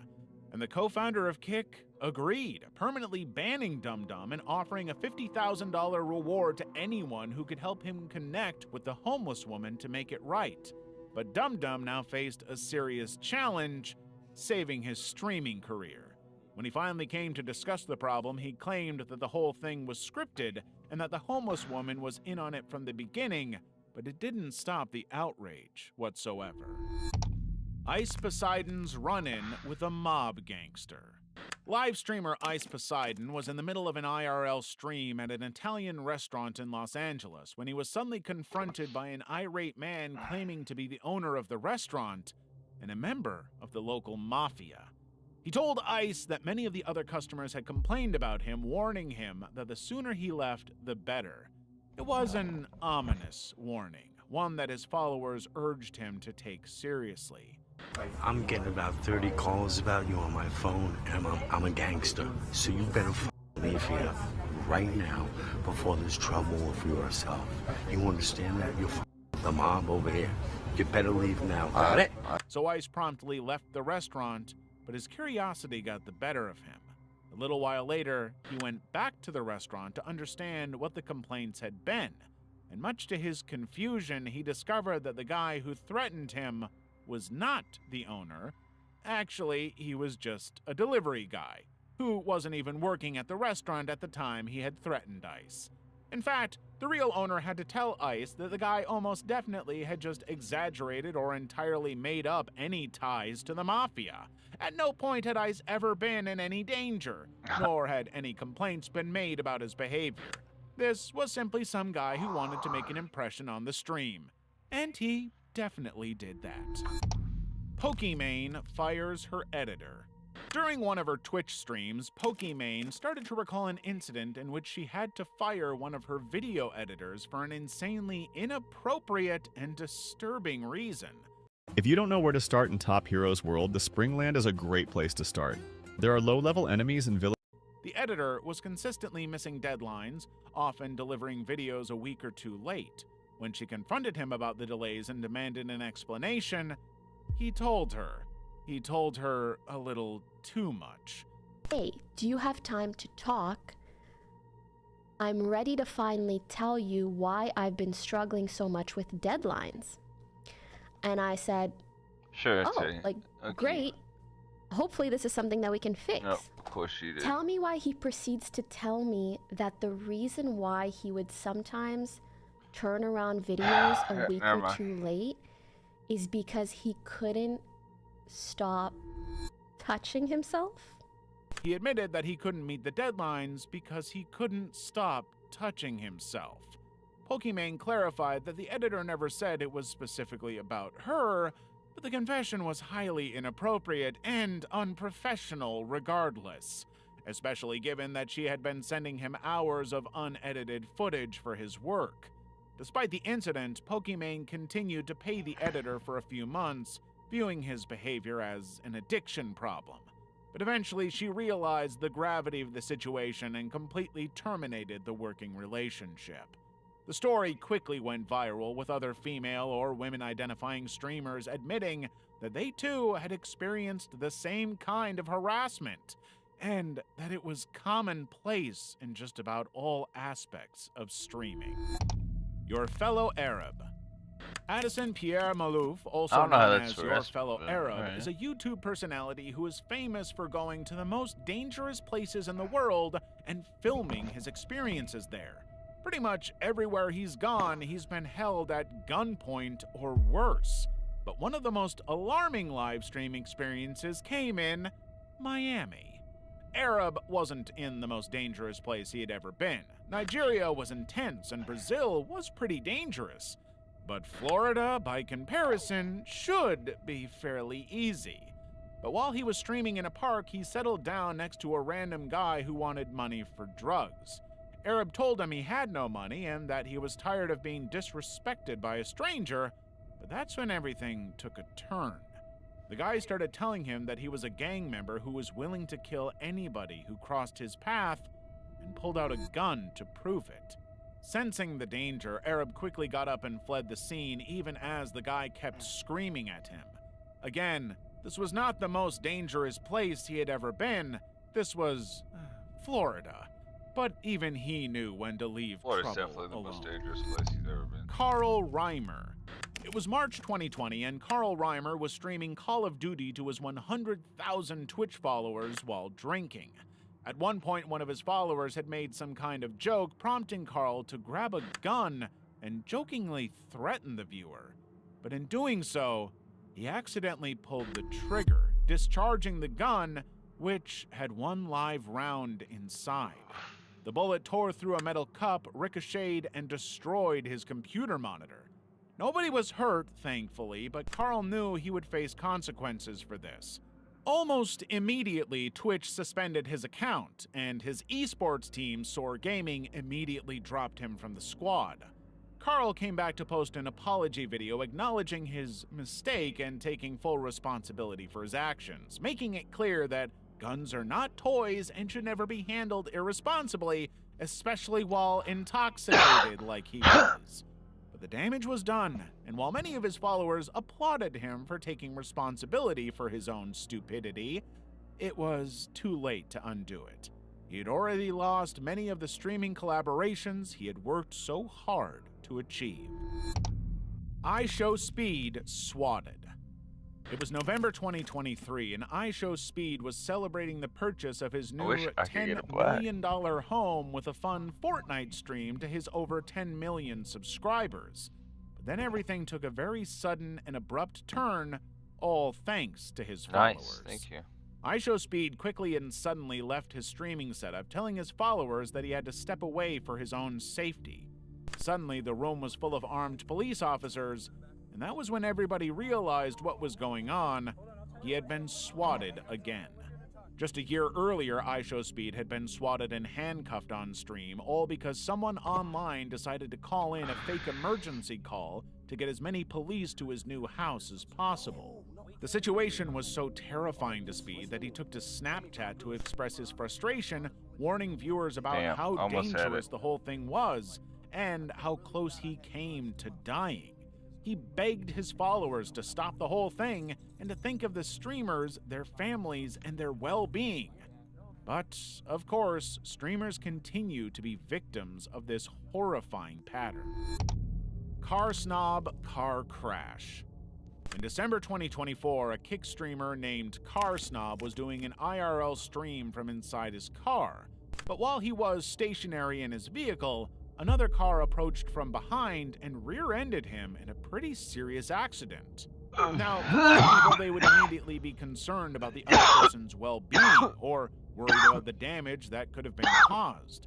But instead, Car Snob's instant reaction was to urge his followers to clip it. Wow, that's a clip! Clip it! Clip it! That dude is rolling! Oh my god, clip it! Use it for his social media.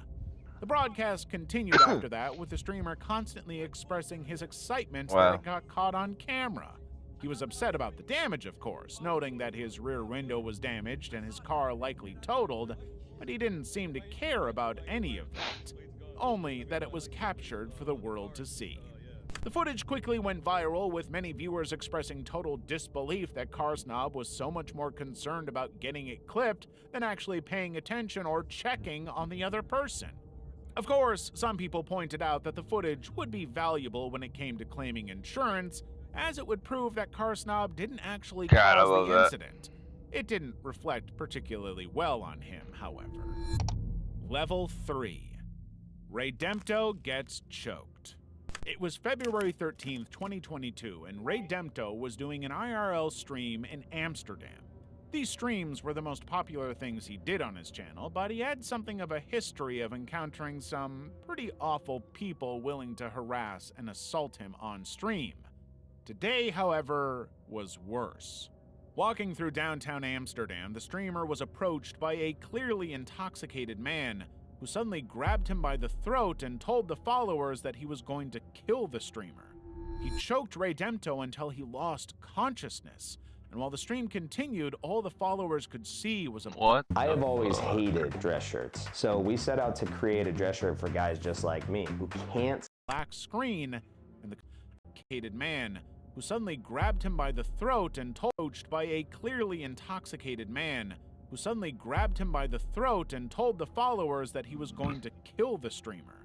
He choked Redempto until he lost consciousness, and while the stream continued, all the followers could see was a black screen and the concern of their fellow viewers.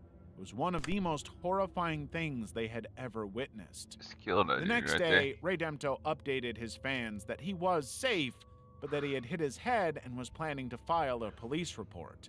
Fortunately, Redempto managed to get a clear shot of the attacker's face on stream. Within a few hours, the attacker, a 20-year-old, was located and arrested for assault. But this is far from the only incident Redempto has ever suffered. Summit 1G Pokemon Park swatting. It was July 2016, and Twitch streamer Summit 1G was live streaming the biggest game of the moment, Pokemon Go. He had headed to a local public park to try and capture the Pokemon there when someone in the comments posted a pretty concerning comment. Police were in the park searching for someone with an AK-47. Nobody really thought anything of the claim until just moments later, armed officers suddenly appeared approaching Summit and his friend with their rifles drawn. They'd received a false report of an armed individual in the park that matched their descriptions. They had been swatted.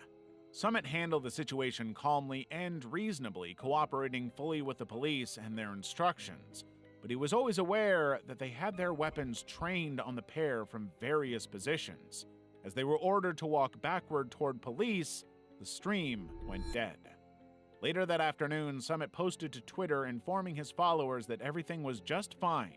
The police had been friendly enough and understood the situation.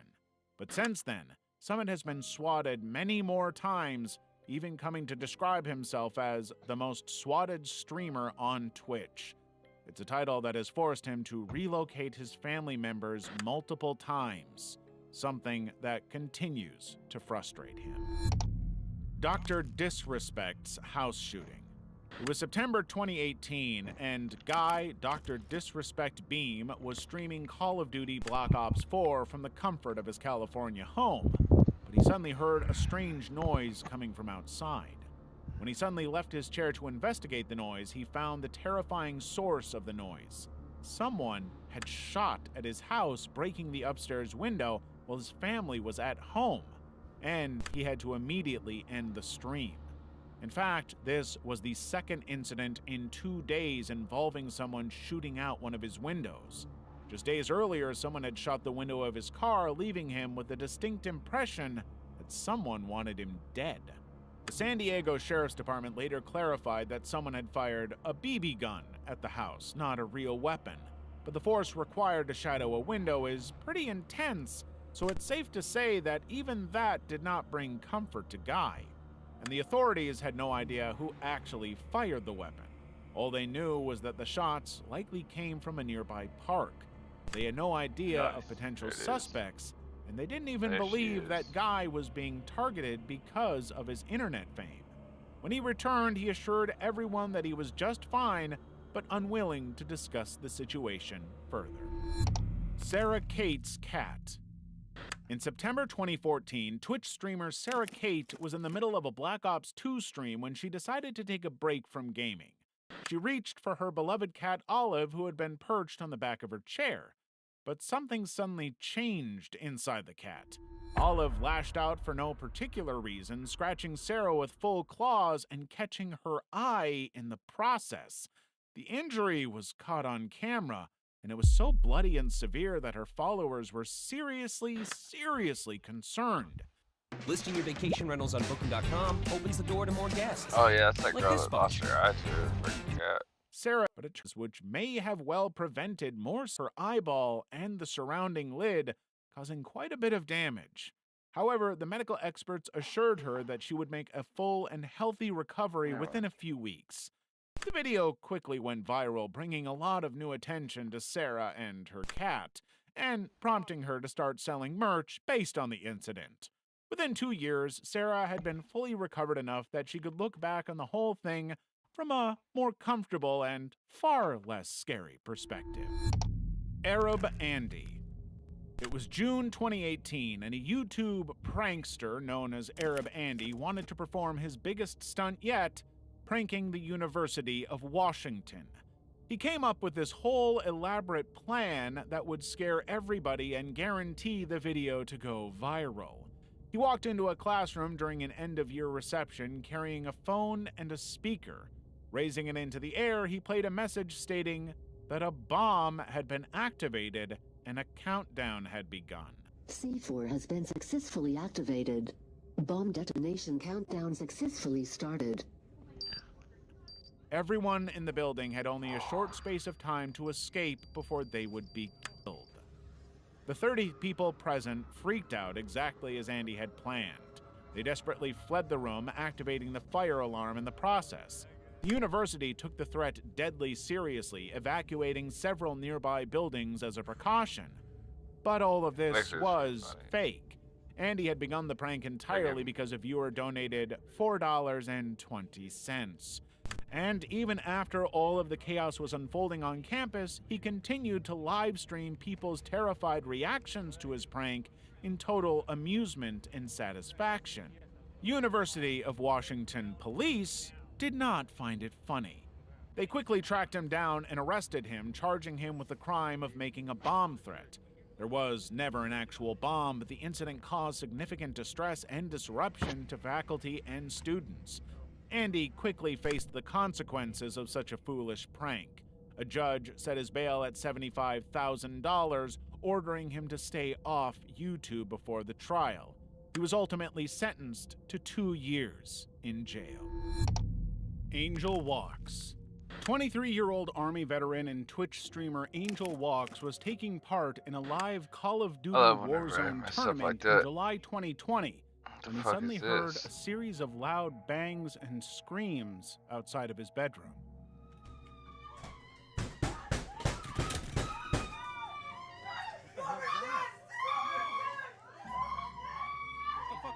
Knowing that something was strange about the whole situation, he paused his stream. Viewers had no idea, but Angel had just discovered that his brother Roberto had just been found unresponsive in his room. Knowing that it would be wrong to even try and go ahead with the stream given the tragedy happening in the next room, Angel had to tell the truth. Returning to the stream, Angel told his viewers that his brother had died and that he had to leave right away. It was later revealed that Roberto had died of an overdose, but the worst was yet to come. Angel and his family started encountering a series of unexpected challenges in their efforts to honor Roberto's life.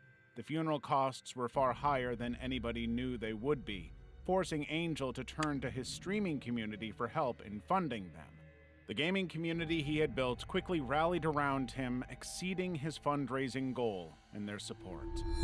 Sajidine robbed on stream. Nikki Elise, also known as Sajidine, was 17 years old when she had her most dramatic stream yet. She was streaming Dota 2 on Twitch from her Arizona home when she suddenly heard a disturbance coming from the next room. Confused and concerned, she quickly left her streaming setup to figure out what was going on.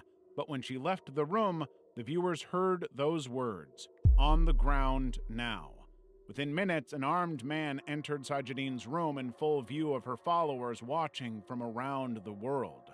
The guy took out a bunch of items which seemed to be weapons before turning off the lights and disconnecting the camera, bringing the stream to a very abrupt end. The robbery had been witnessed by one of Sajidine's close real-life friends who immediately contacted the police and gave them the address of her home. When the officers arrived, they discovered that there were 2 robbers stealing her personal firearms, her computer, and other valuables. They managed to chase and arrest one, but the other remains at large even to this day. Okay, this one's so out there.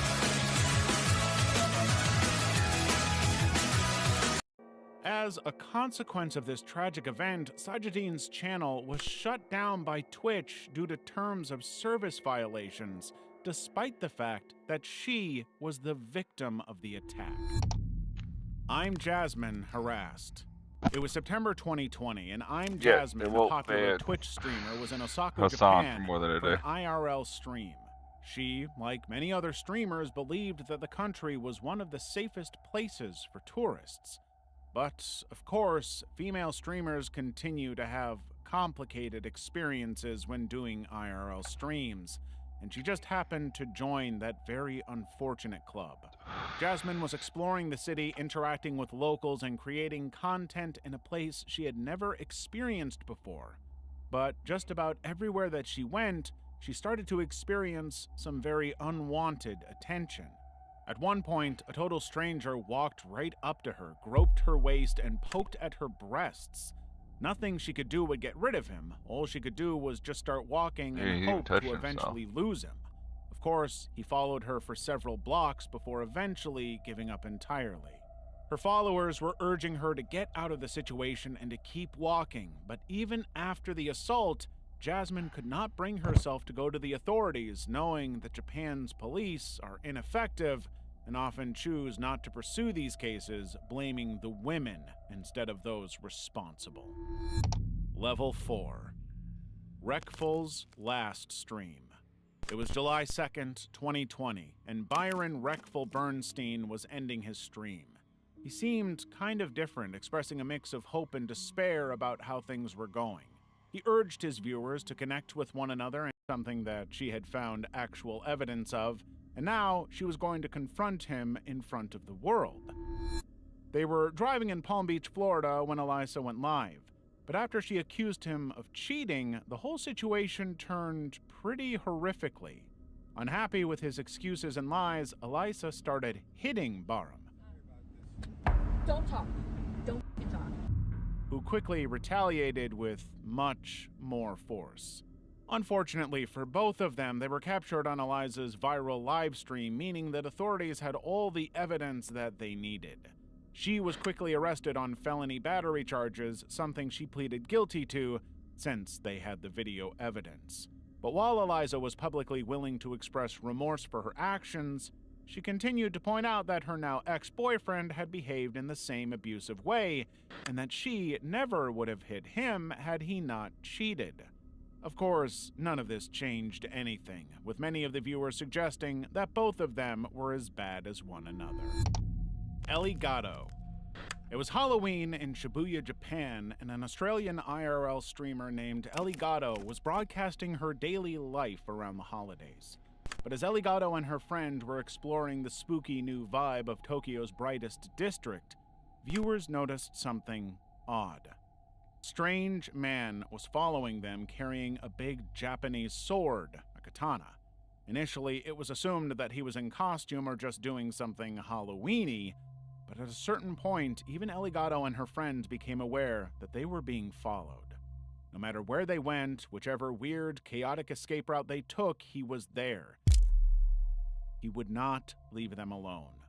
The audience was watching them get more and more anxious as the tension got more and more intense, with multiple other men touching them inappropriately along the way.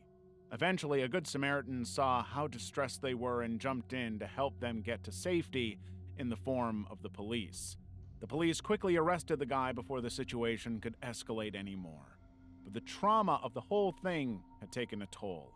Elgato and her friend were fully aware of how close they came to potentially losing their lives because of this guy, and their survival was all thanks to this one good guy.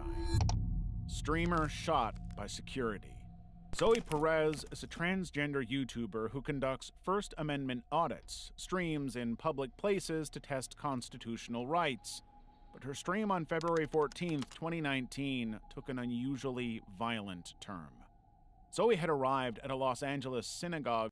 What if you can create your own website by saying, "This is what I want"? With Wix, you can. First up, let's talk. Hoping to test out her so-called constitutional rights. For 40 minutes, she live-streamed the security guard, part of her usual stream activity, but he was aggravated by this whole thing. The guard had asked her several times to stop filming him and let him do his job, but she refused. As tensions rose, he got increasingly agitated, threatening to shoot her if she even attempted to approach the door. So what did she do? Eventually, the guard fired his weapon, grazing her leg, and the whole thing was caught on camera and posted to her YouTube channel. The guard was arrested on suspicion of assault with a deadly weapon, but the prosecutors simply could not rule out self-defense. There had been so many anti-Semitic incidents at that time that Zoe's all-black attire and backpack could conceivably have been seen as intimidating or threatening. But Zoe went on to file a lawsuit against the guard, the synagogue, and the school, alleging assault, false imprisonment, negligence, and discrimination. Ice Poseidon's bomb threat. On April 28, 2017, Ice Poseidon was live streaming from LAX while waiting for his flight. Fuck it, I'm gonna go buy While talking to his followers, he happened to make a fatal mistake. He accidentally broadcast his flight information to the entire internet. One viewer who happened to see it decided to take advantage of the situation, calling in a fake bomb threat under his real name, Paul Danino, on the very plane he was currently flying on. By the time the flight landed in Phoenix, Ice was escorted off the plane and immediately interrogated by the FBI, creating an incident that made national headlines across the U.S. Ice had to reach out to Twitch to ask about the situation. Because he had been swatted in a pretty extreme way, he was concerned that he would be banned or suspended because of it, despite it not happening on his stream, or it being his fault. Twitch assured him that they would not ban him for the incident, though they did later decide to permanently ban him from the platform, causing major outrage in the community who argued that the whole thing was thoroughly unjustified.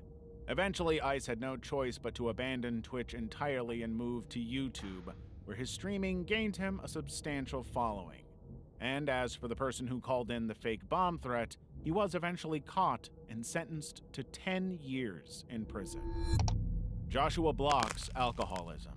Joshua Block is a major TikTok success with 2.6 million followers tuning in regularly to watch his live-streamed drinking adventures in New York City. But none of it is pretty, almost always ending up in extreme public intoxication, vomiting, and erratic behavior. His content has featured him consuming alcohol to the point of extreme intoxication, with some claiming that he drank over 400 consecutive days, and he has even admitted to being an alcoholic. All of that has created an extremely complicated relationship between Joshua and his followers, many of whom are concerned about his health and well-being. They know that Joshua never takes off days when it comes to his drinking, and while it may be entertaining, it's also exceptionally dangerous. But many are convinced that Joshua is an alcoholic because of his extremely traumatic personal life. Not only did he lose his mother at a young age, but he's also autistic and probably overwhelmed by his sudden fame. Now, he's in a situation where he has to keep drinking to continue his relevancy, or lose everything and confront the more traumatic aspects of his life. Level 5. Norm's Solitary Confinement Challenge. On October 16, 2024, a YouTube content creator named Norm embarked on a 30-day solitary confinement livestream. At just 19 years old, Norm had amassed a following of over 1 million followers, all thanks to his extreme challenges, but none had been quite as intense as this. Norm wanted to test if isolation would lead to insanity, and he wanted to make sure he was doing it right.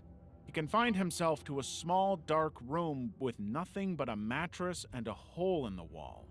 By November 8th, 2024, he had spent 22 days in isolation, over 550 hours alone with no communication to the outside world. On the stream, he was pacing, slumping on the floor, behaving strangely and erratically. He was making sinister, strange noises, rambling about intergalactic aliens. With every passing hour and every day, his viewers were more and more concerned about his mental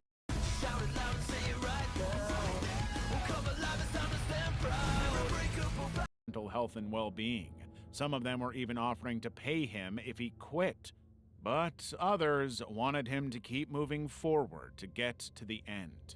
Many continue to believe that this whole thing was just one big exaggerated stunt designed for entertainment. But the risk that he truly lost his mind can't be understated. Whether or not it was worth the attention, however, that's all on him. Only Use Me Blades live stream. It was May 2019, and a controversial streamer named Only Use Me Blade was live with another streamer, Willie Buckner, who just happened to be dating Blade's ex-girlfriend. The situation was awkward and tense enough, but this would be more devastating than anybody could have expected.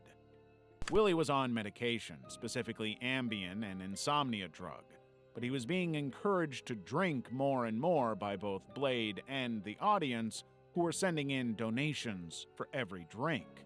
But the more Willie drank, the more he started to lose consciousness, and the other streamers who were present just took advantage. With Willie out for the count, they started harassing him, painting his face, and slapping him. When he finally came to, he was just not responding to anything. I fucking told you! I fucking told you, bro. Instead of anybody helping him, the streamers just watched as Willie fell face first onto the ground. And then they just continued to take advantage of their unconscious buddy. They didn't call for medical assistance right away, leaving him there. Like that. By the time he did eventually get into the hospital, he was in the ICU for a week. A tragic end to a story that could have been avoided. Goodnight Chicken. It was February 12, 2024, and Taiwanese influencer Chengneng Chuang, also known as Goodnight Chicken, decided to pull off a pretty crazy stunt on his live stream. Chen had live streamed himself allegedly sneaking into a scammer compound in Sihanoukville, Cambodia, where he was seemingly attacked by a man wearing a military outfit, bringing an abrupt end to the stream and worrying his followers. The next day, Chen reappeared on his live stream, his hair shaved, shirt torn, and seemingly terrified. He said he had escaped from the compound but had been robbed and beaten. Even his wife posted a video saying that her husband was missing. But it took no time at all before the authorities realized the whole thing was a very elaborate lie. Chen and his friend had arrived just a day before planning the entire scenario, including purchasing all of the necessary props to make it believable. Now they were hiding out in an apartment with all of the props they used to stage their abduction. The stunt had backfired horribly. The two of them were arrested and charged with inciting social unrest, and just days later, they were each sentenced to 2 years in prison and fined accordingly. We'll BRB. We're gonna grab food.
Alright, we're back. Level 6. Aqualadora. March 2018.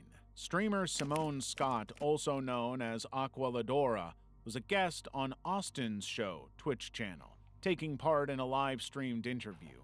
Everything had been going just fine, but then Aqualadora got a pretty simple question.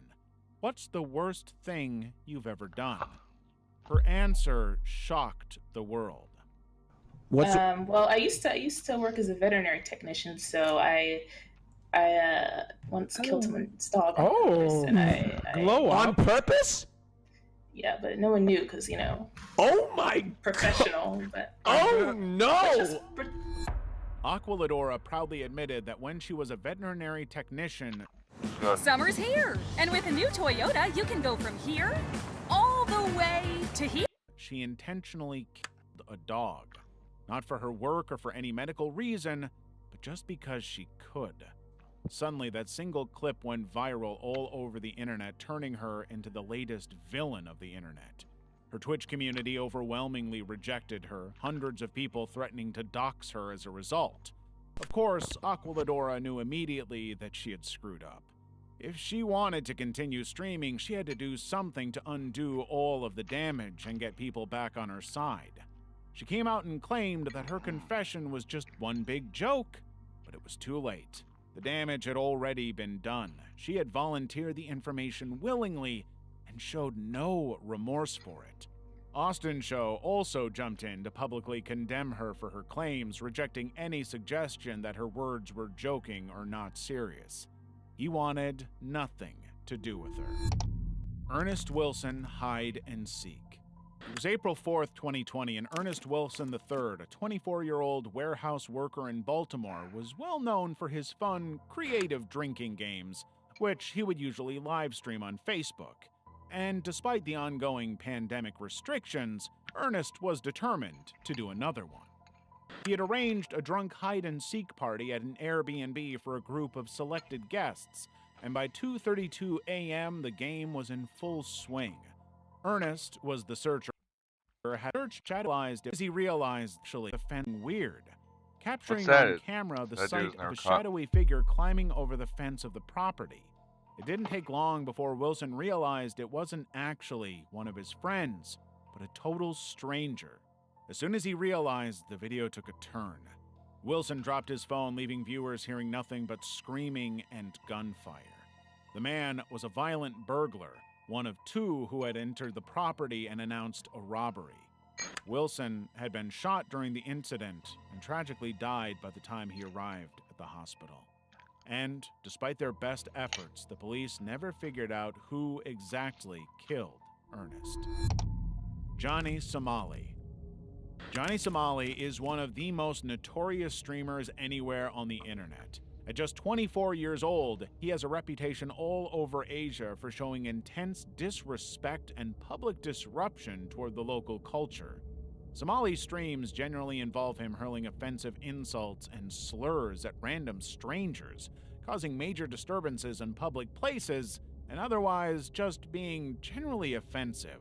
Some of his more controversial streams have included Somali kissing and twerking on a statue memorializing victims of sexual slavery, proudly wearing a Japanese flag to trigger South Koreans, playing North Korean songs and adult content on South Korean transport. He's been arrested, detained, and banned from multiple countries, and yet he shows no signs of letting up. But now, South Korea has had enough. Somali is currently facing serious legal troubles, including a travel ban and potential charges for obstruction of business, public disturbance, and suspected drug use, all extremely serious for Korea. But his trial does not begin until March 2025, leaving him stranded in South Korea without income and, more importantly to him, no platform to cause trouble. Level 7. Mr. Deathmoth. December 10th, 2018, Australian streamer Luke Monday, also known as Mr. Deathmoth, was live streaming Fortnite on Twitch when his 4-month pregnant wife asked him to stop playing and join the family for dinner. Luke ignored her repeatedly, no matter how politely she asked. Eventually, she got so frustrated that he would rather play games than spend time with her and their children that she started throwing things at him. He retaliated in a far more violent way. The assault was not visible on camera, but the sounds made it obvious what was going on. And even Luke's wife was quick to yell out that he had assaulted her right in front of their children. The viewers were so horrified by his shameless assault that they promptly alerted the police, who tracked Luke to his home and arrested him, charging him with common assault. But the consequences were much more extensive than just arrest. The incident led to Monday's permanent ban from Twitch and suspension from his job at Telstra. Monday pleaded guilty to the assault charge, bringing a very abrupt end to his streaming career. But the case took a very unexpected turn when it was revealed that both Luke and his wife had a history of domestic assault, leading her to be charged with assault in a separate incident. Luke ultimately avoided jail time and was instead sentenced to 14 months of community corrections. Vote Saxon 07. On December 18th, 2022, Stephen McCullough, also known on YouTube as Vote Saxon 07, was hosting a 6-hour stream promoted as the Violent Night Christmas Live gaming stream. But at the very moment that he was playing the games, his whispering started coming about from the White House, saying that birds were in the process of being on a mass level. I should like to tell you that I have seen some of the experiments shown in this film. I'm gonna go to Valda. Oh no, same fucking cost. Honestly, both 5. We'll start with the mildly disturbing entries and slowly work our way to some of the most visually horrifying results on the web. I made this iceberg myself, and it's exclusively made up of the worst of the worst. Let's start at the tip. This game, you're not ready. 10-inch pole. Some said Disney bought the domain because of its infamy and to get more hits on their site. Or is the truth closer to home? It turns out that in 2000, there was a short-lived Fox Family game show called Paranoia. It even had its own website, you guessed it, paranoia.com. So when Disney acquired Fox Family in 2001, all of the web domains associated with Fox Family, including that one, could have been transferred to Disney. Mystery solved? Disney isn't talking, so only time will tell.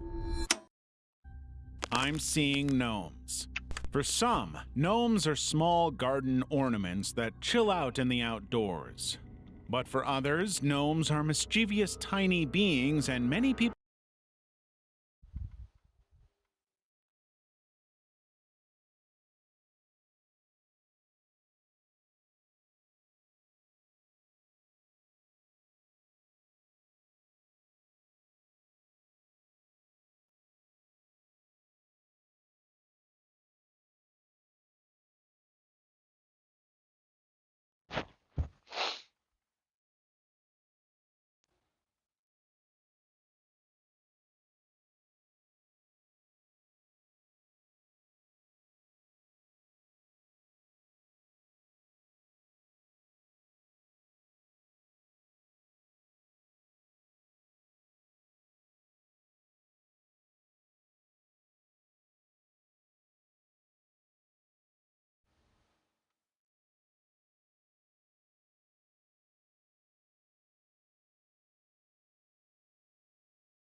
really didn't think that was gonna work.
Are you serious? For real. Yeah. Like, what do you mean? What? Let me just. For real. So right there on the second.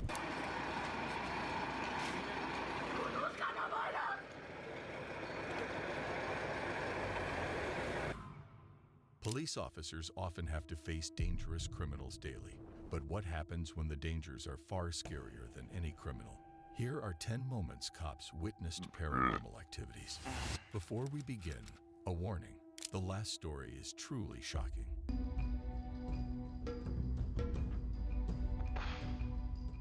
But for now, let's dive into the first disturbing encounter. Meet Jake, the beloved YouTuber behind the channel Jake Ghost Hunter, where he explores haunted abandoned buildings and documents every adventure. However, things were about to take a different turn in June 2024 when he decided to explore the ruins of the old Liberty High School in Ohio City, Ohio, alongside his friend. What they didn't know was that this would become one of the most terrifying encounters of their lives. Hello? Holy what? Someone just got thrown, dog.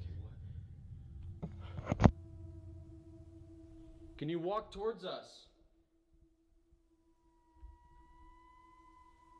Whoa, bat. Where, dude? Bird. What the hell was that? It's a bat, I think. It is a bat. Oh. Oh, no, this isn't good. Just a few minutes into the building, the atmosphere became unsettling, and the sounds of various movements could be heard. They decided to brush it off and continue with their exploration. Man, this isn't but good. It was at It's a this bat. point that things began to feel eerie. If you could just speak into that device on the table, that'd be cool. Can you tell me who you are?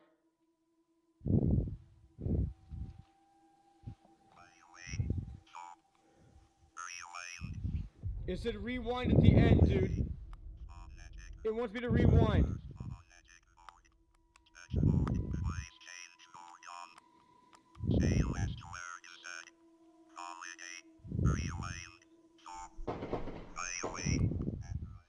Jake!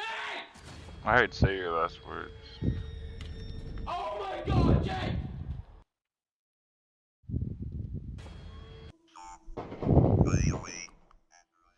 Jake!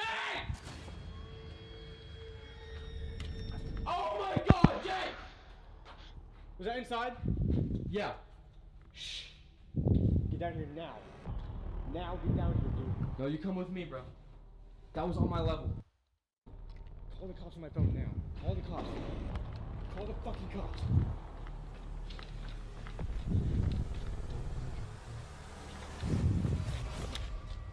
Call the fucking cops. Gunshots were heard, and fearful of what might be lurking in the building and the possibility of being hurt, they rushed out of the building and called the police to gunshots?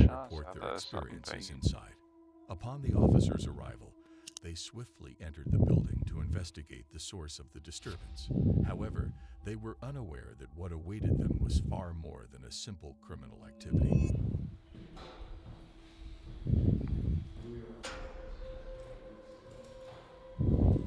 Did you hear it over here? Like I heard it on that staircase. I heard the noises like, I don't know, because I was in the damn box. So You didn't hear the noises, like the gunshots? No, that's why I screamed. Jake! I was literally in that window doing EMP session, and they were right here. And dude, your thing said homicide twice. Your device said homicide twice.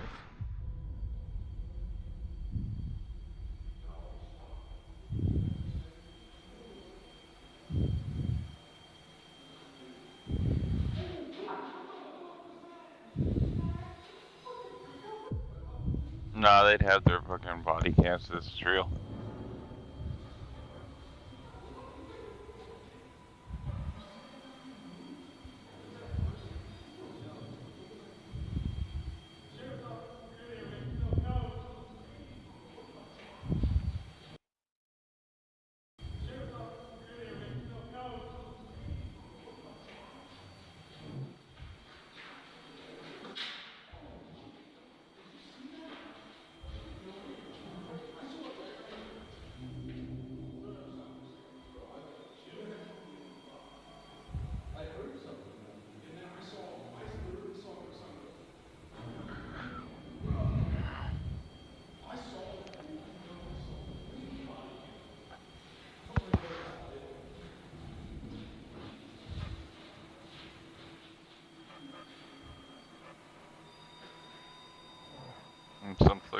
on the screen there.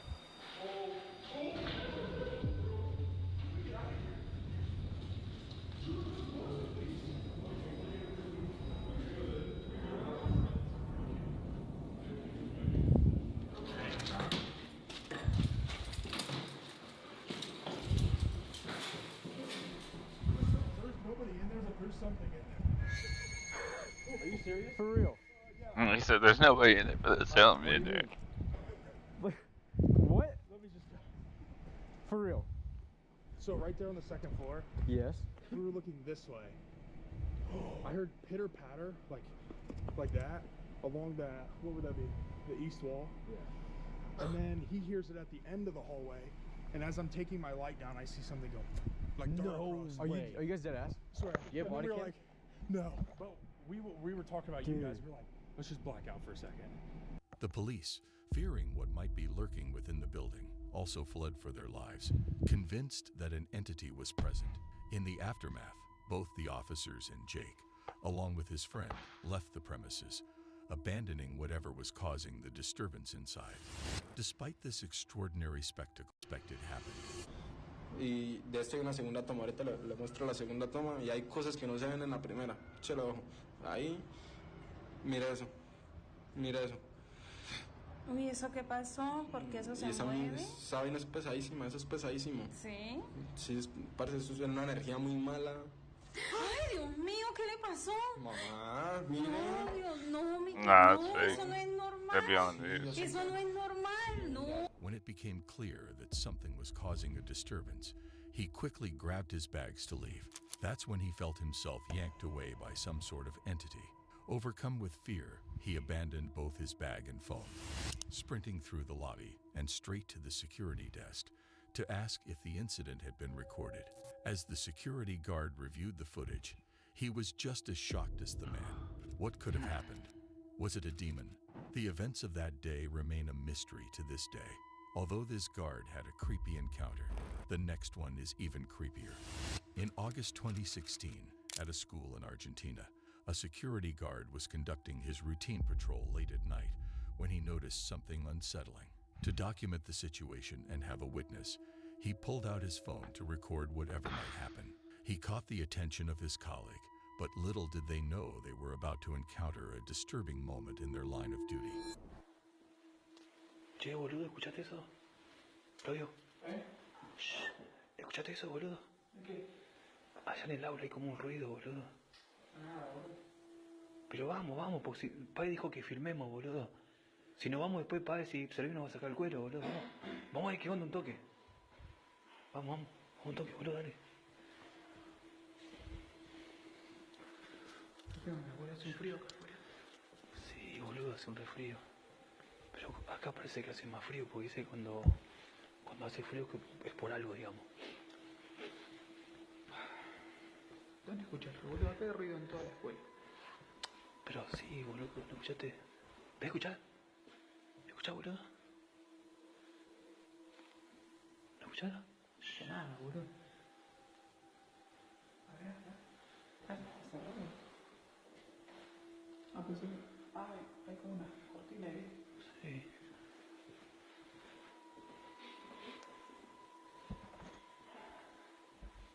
¿Dónde escuchaste, boludo?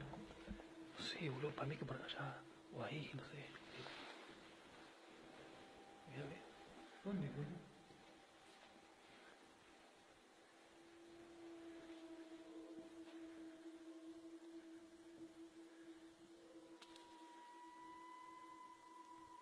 Por acá era. No, boludo, ¿viste eso? Ah, boludo.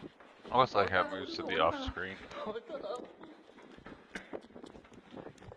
They felt an eerie presence in one of the classrooms, and as they drew closer to investigate, they were taken aback when a seat moved on its own. Fear gripped them, and they quickly fled the scene. Unfortunately, the video ended abruptly, leaving viewers with more questions than answers. Was it real, or was it just someone executing an elaborate prank on the guard? Or could it be that the guards deliberately staged this for content? Share your theory in the comments below as we delve into more paranormal encounters. In May 2018, at the police station in Trstenik, Serbia, a woman reported a peculiar incident to the officers on duty. She claimed that something was following her to the town fair, leaping from streetlight to streetlight. After filing her complaint, she left the station. However, the officers had no idea that they were about to witness the very phenomenon she had just described.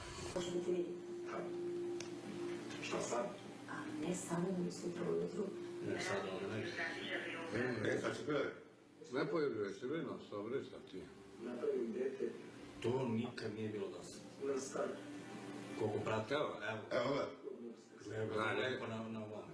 Evo uđe dežur. Evo, ti je lakše mislim. Ne je nikoga na prvi uspio. Nije u dežurnu, dole ode. Dole.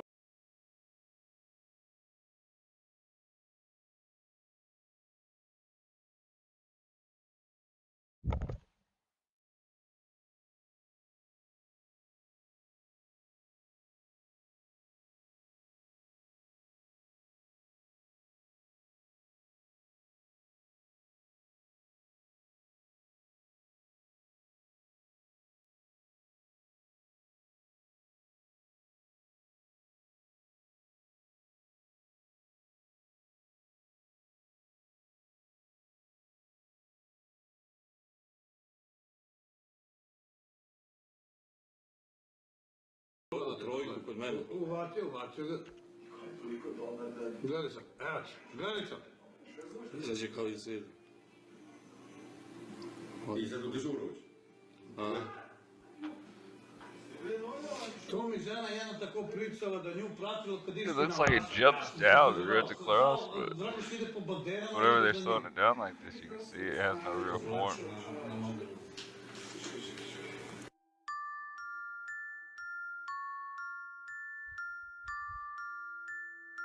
CGI and AI would be crazy nowadays. That's what sucks. We've gotten past the moment of fake videos now. A ghostly figure was to where we haven't seen any videos, and now the AI getting out of that, so we're going to see a lot more videos again. He quickly drew the attention of his colleagues, eager for them to witness the phenomenon. Having never experienced anything like it before, they soon concluded that this could be the entity following the woman who had come to file a complaint, especially since it appeared shortly after her departure. This incident remained etched in the memories of the officers and viewers, sparking ongoing conversations. It's clear that this encounter is one they will never forget anytime soon. Imagine having experienced this and something similar happens again. In May 2016, at a hospital in Honduras, a security guard was doing his routine patrol when he captured this. It was an unusual sight, something that would leave everyone puzzled. The guard shared the footage, and it sparked curiosity and discussions among the staff and patients. People wondered what he had seen that night, and the story quickly spread, blending mystery with the everyday life of the hospital. It's a long fight.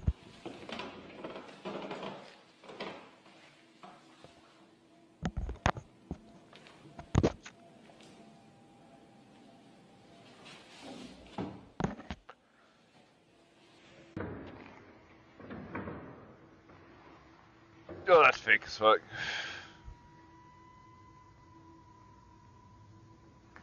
That'd be a lot more to find from that distance. Oh, that's so fake. He captured a mysterious shape in human form that walked towards the middle of the hallway.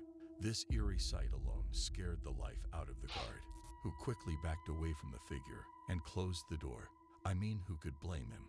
Anyone in his position would have reacted the same way and wouldn't have waited to see what happened next.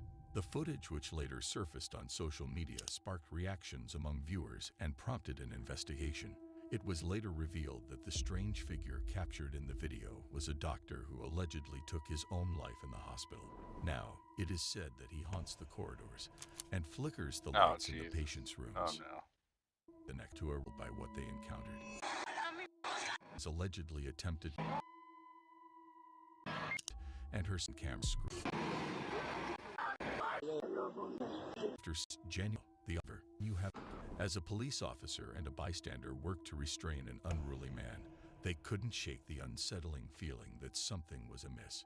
His erratic behavior and unpredictable strength suggested a deeper intensity that left them both feeling uneasy.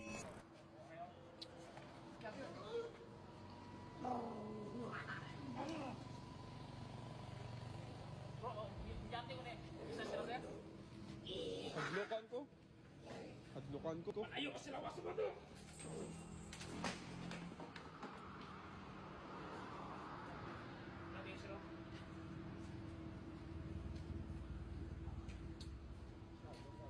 Boleh ka ni sir, be? Nga po, sis.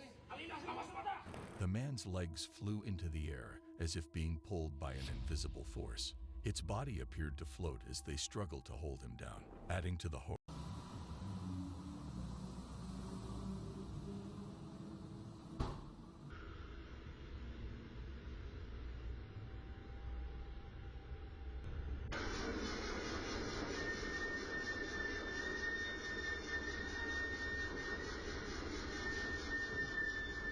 That is pretty good.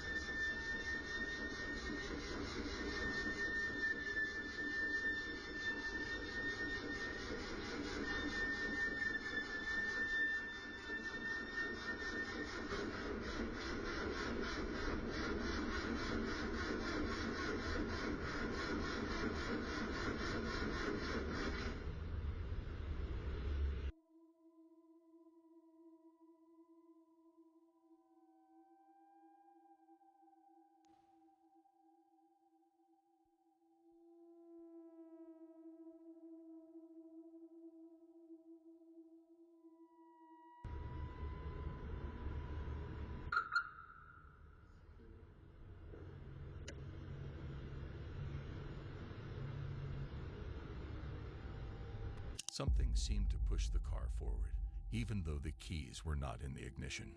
This bizarre occurrence left both viewers and the officer baffled, making it hard to believe.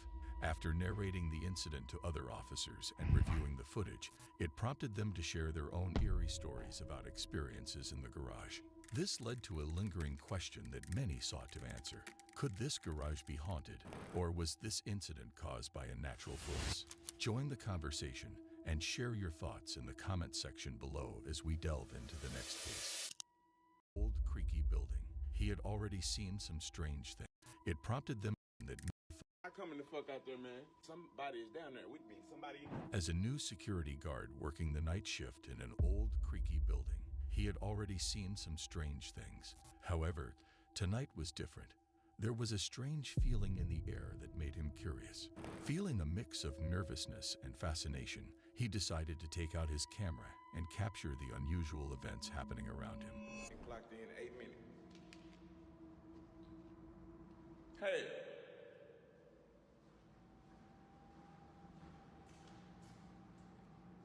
Hey. I'm not finna go check shit. I'm going down there. Shit. Oh, goddamn, the door locked. Oh. Damn.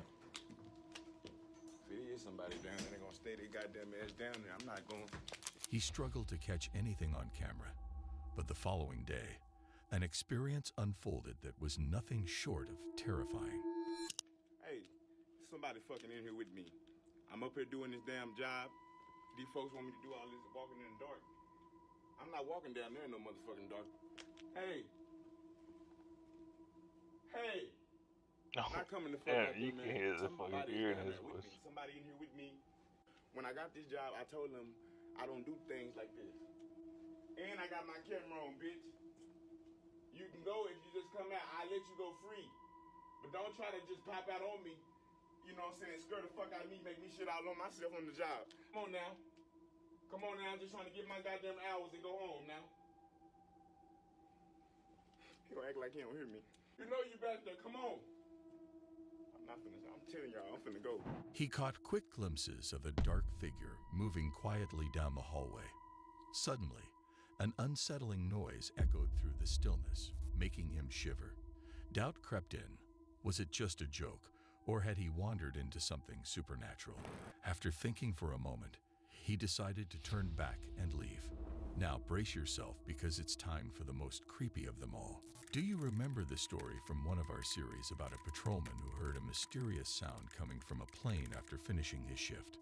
Following the airline's protocol, he decided to investigate the darkened aircraft, unaware that he was about to encounter paranormal activity. Well, here's a quick reminder.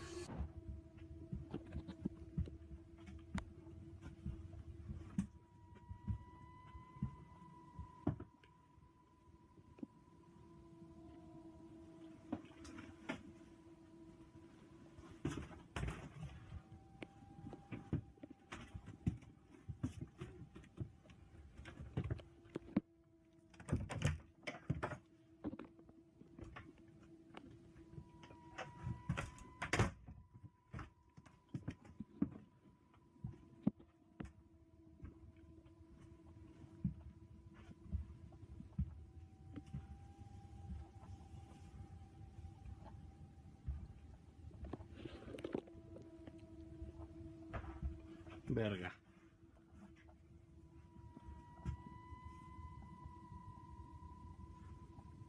¿Qué fue eso?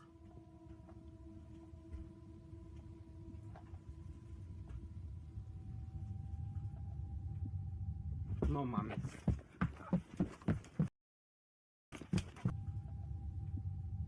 Oh, wow, fuck that.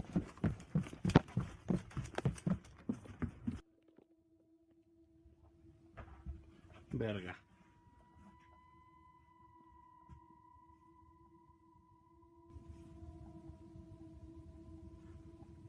¿Qué fue eso? Oh wait, that's it already sticking out, whatever it is.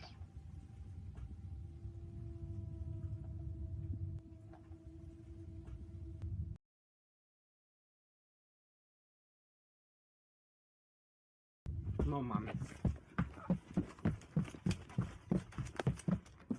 This wasn't the only eerie incident that occurred at this airport. One fateful night, a security guard was on patrol when he captured something unexplainable.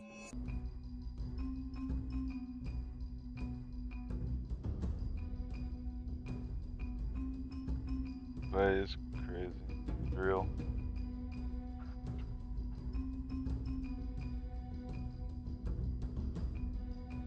I think I saw something there. I think they just edited out the airplane. Plus there's a baggage carrier down there. I think they just edited out the airplane.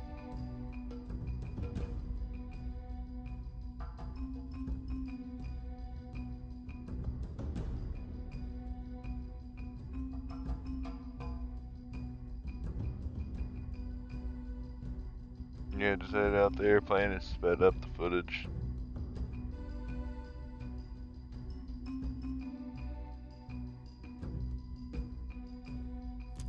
The guard noticed passengers seemingly stepping out of an airplane.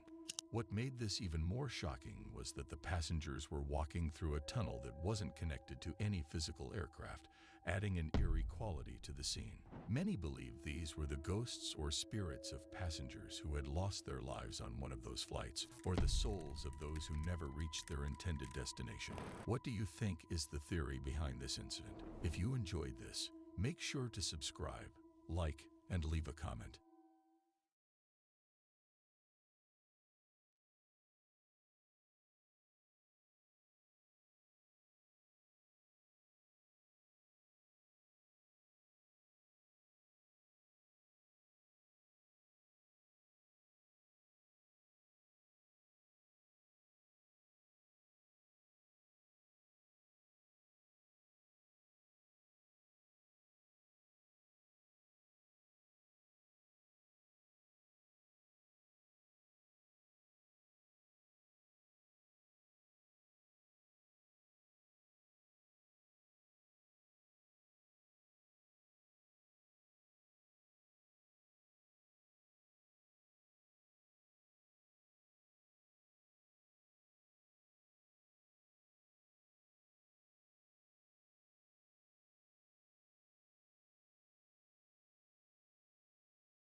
They don't.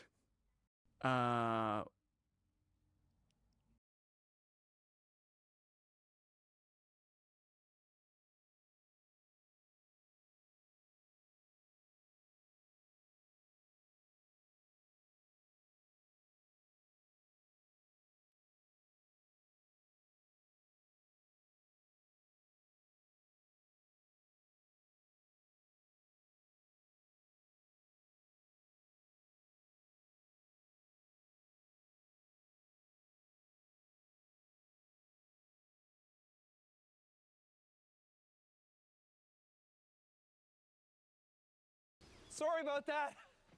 Come here, girl.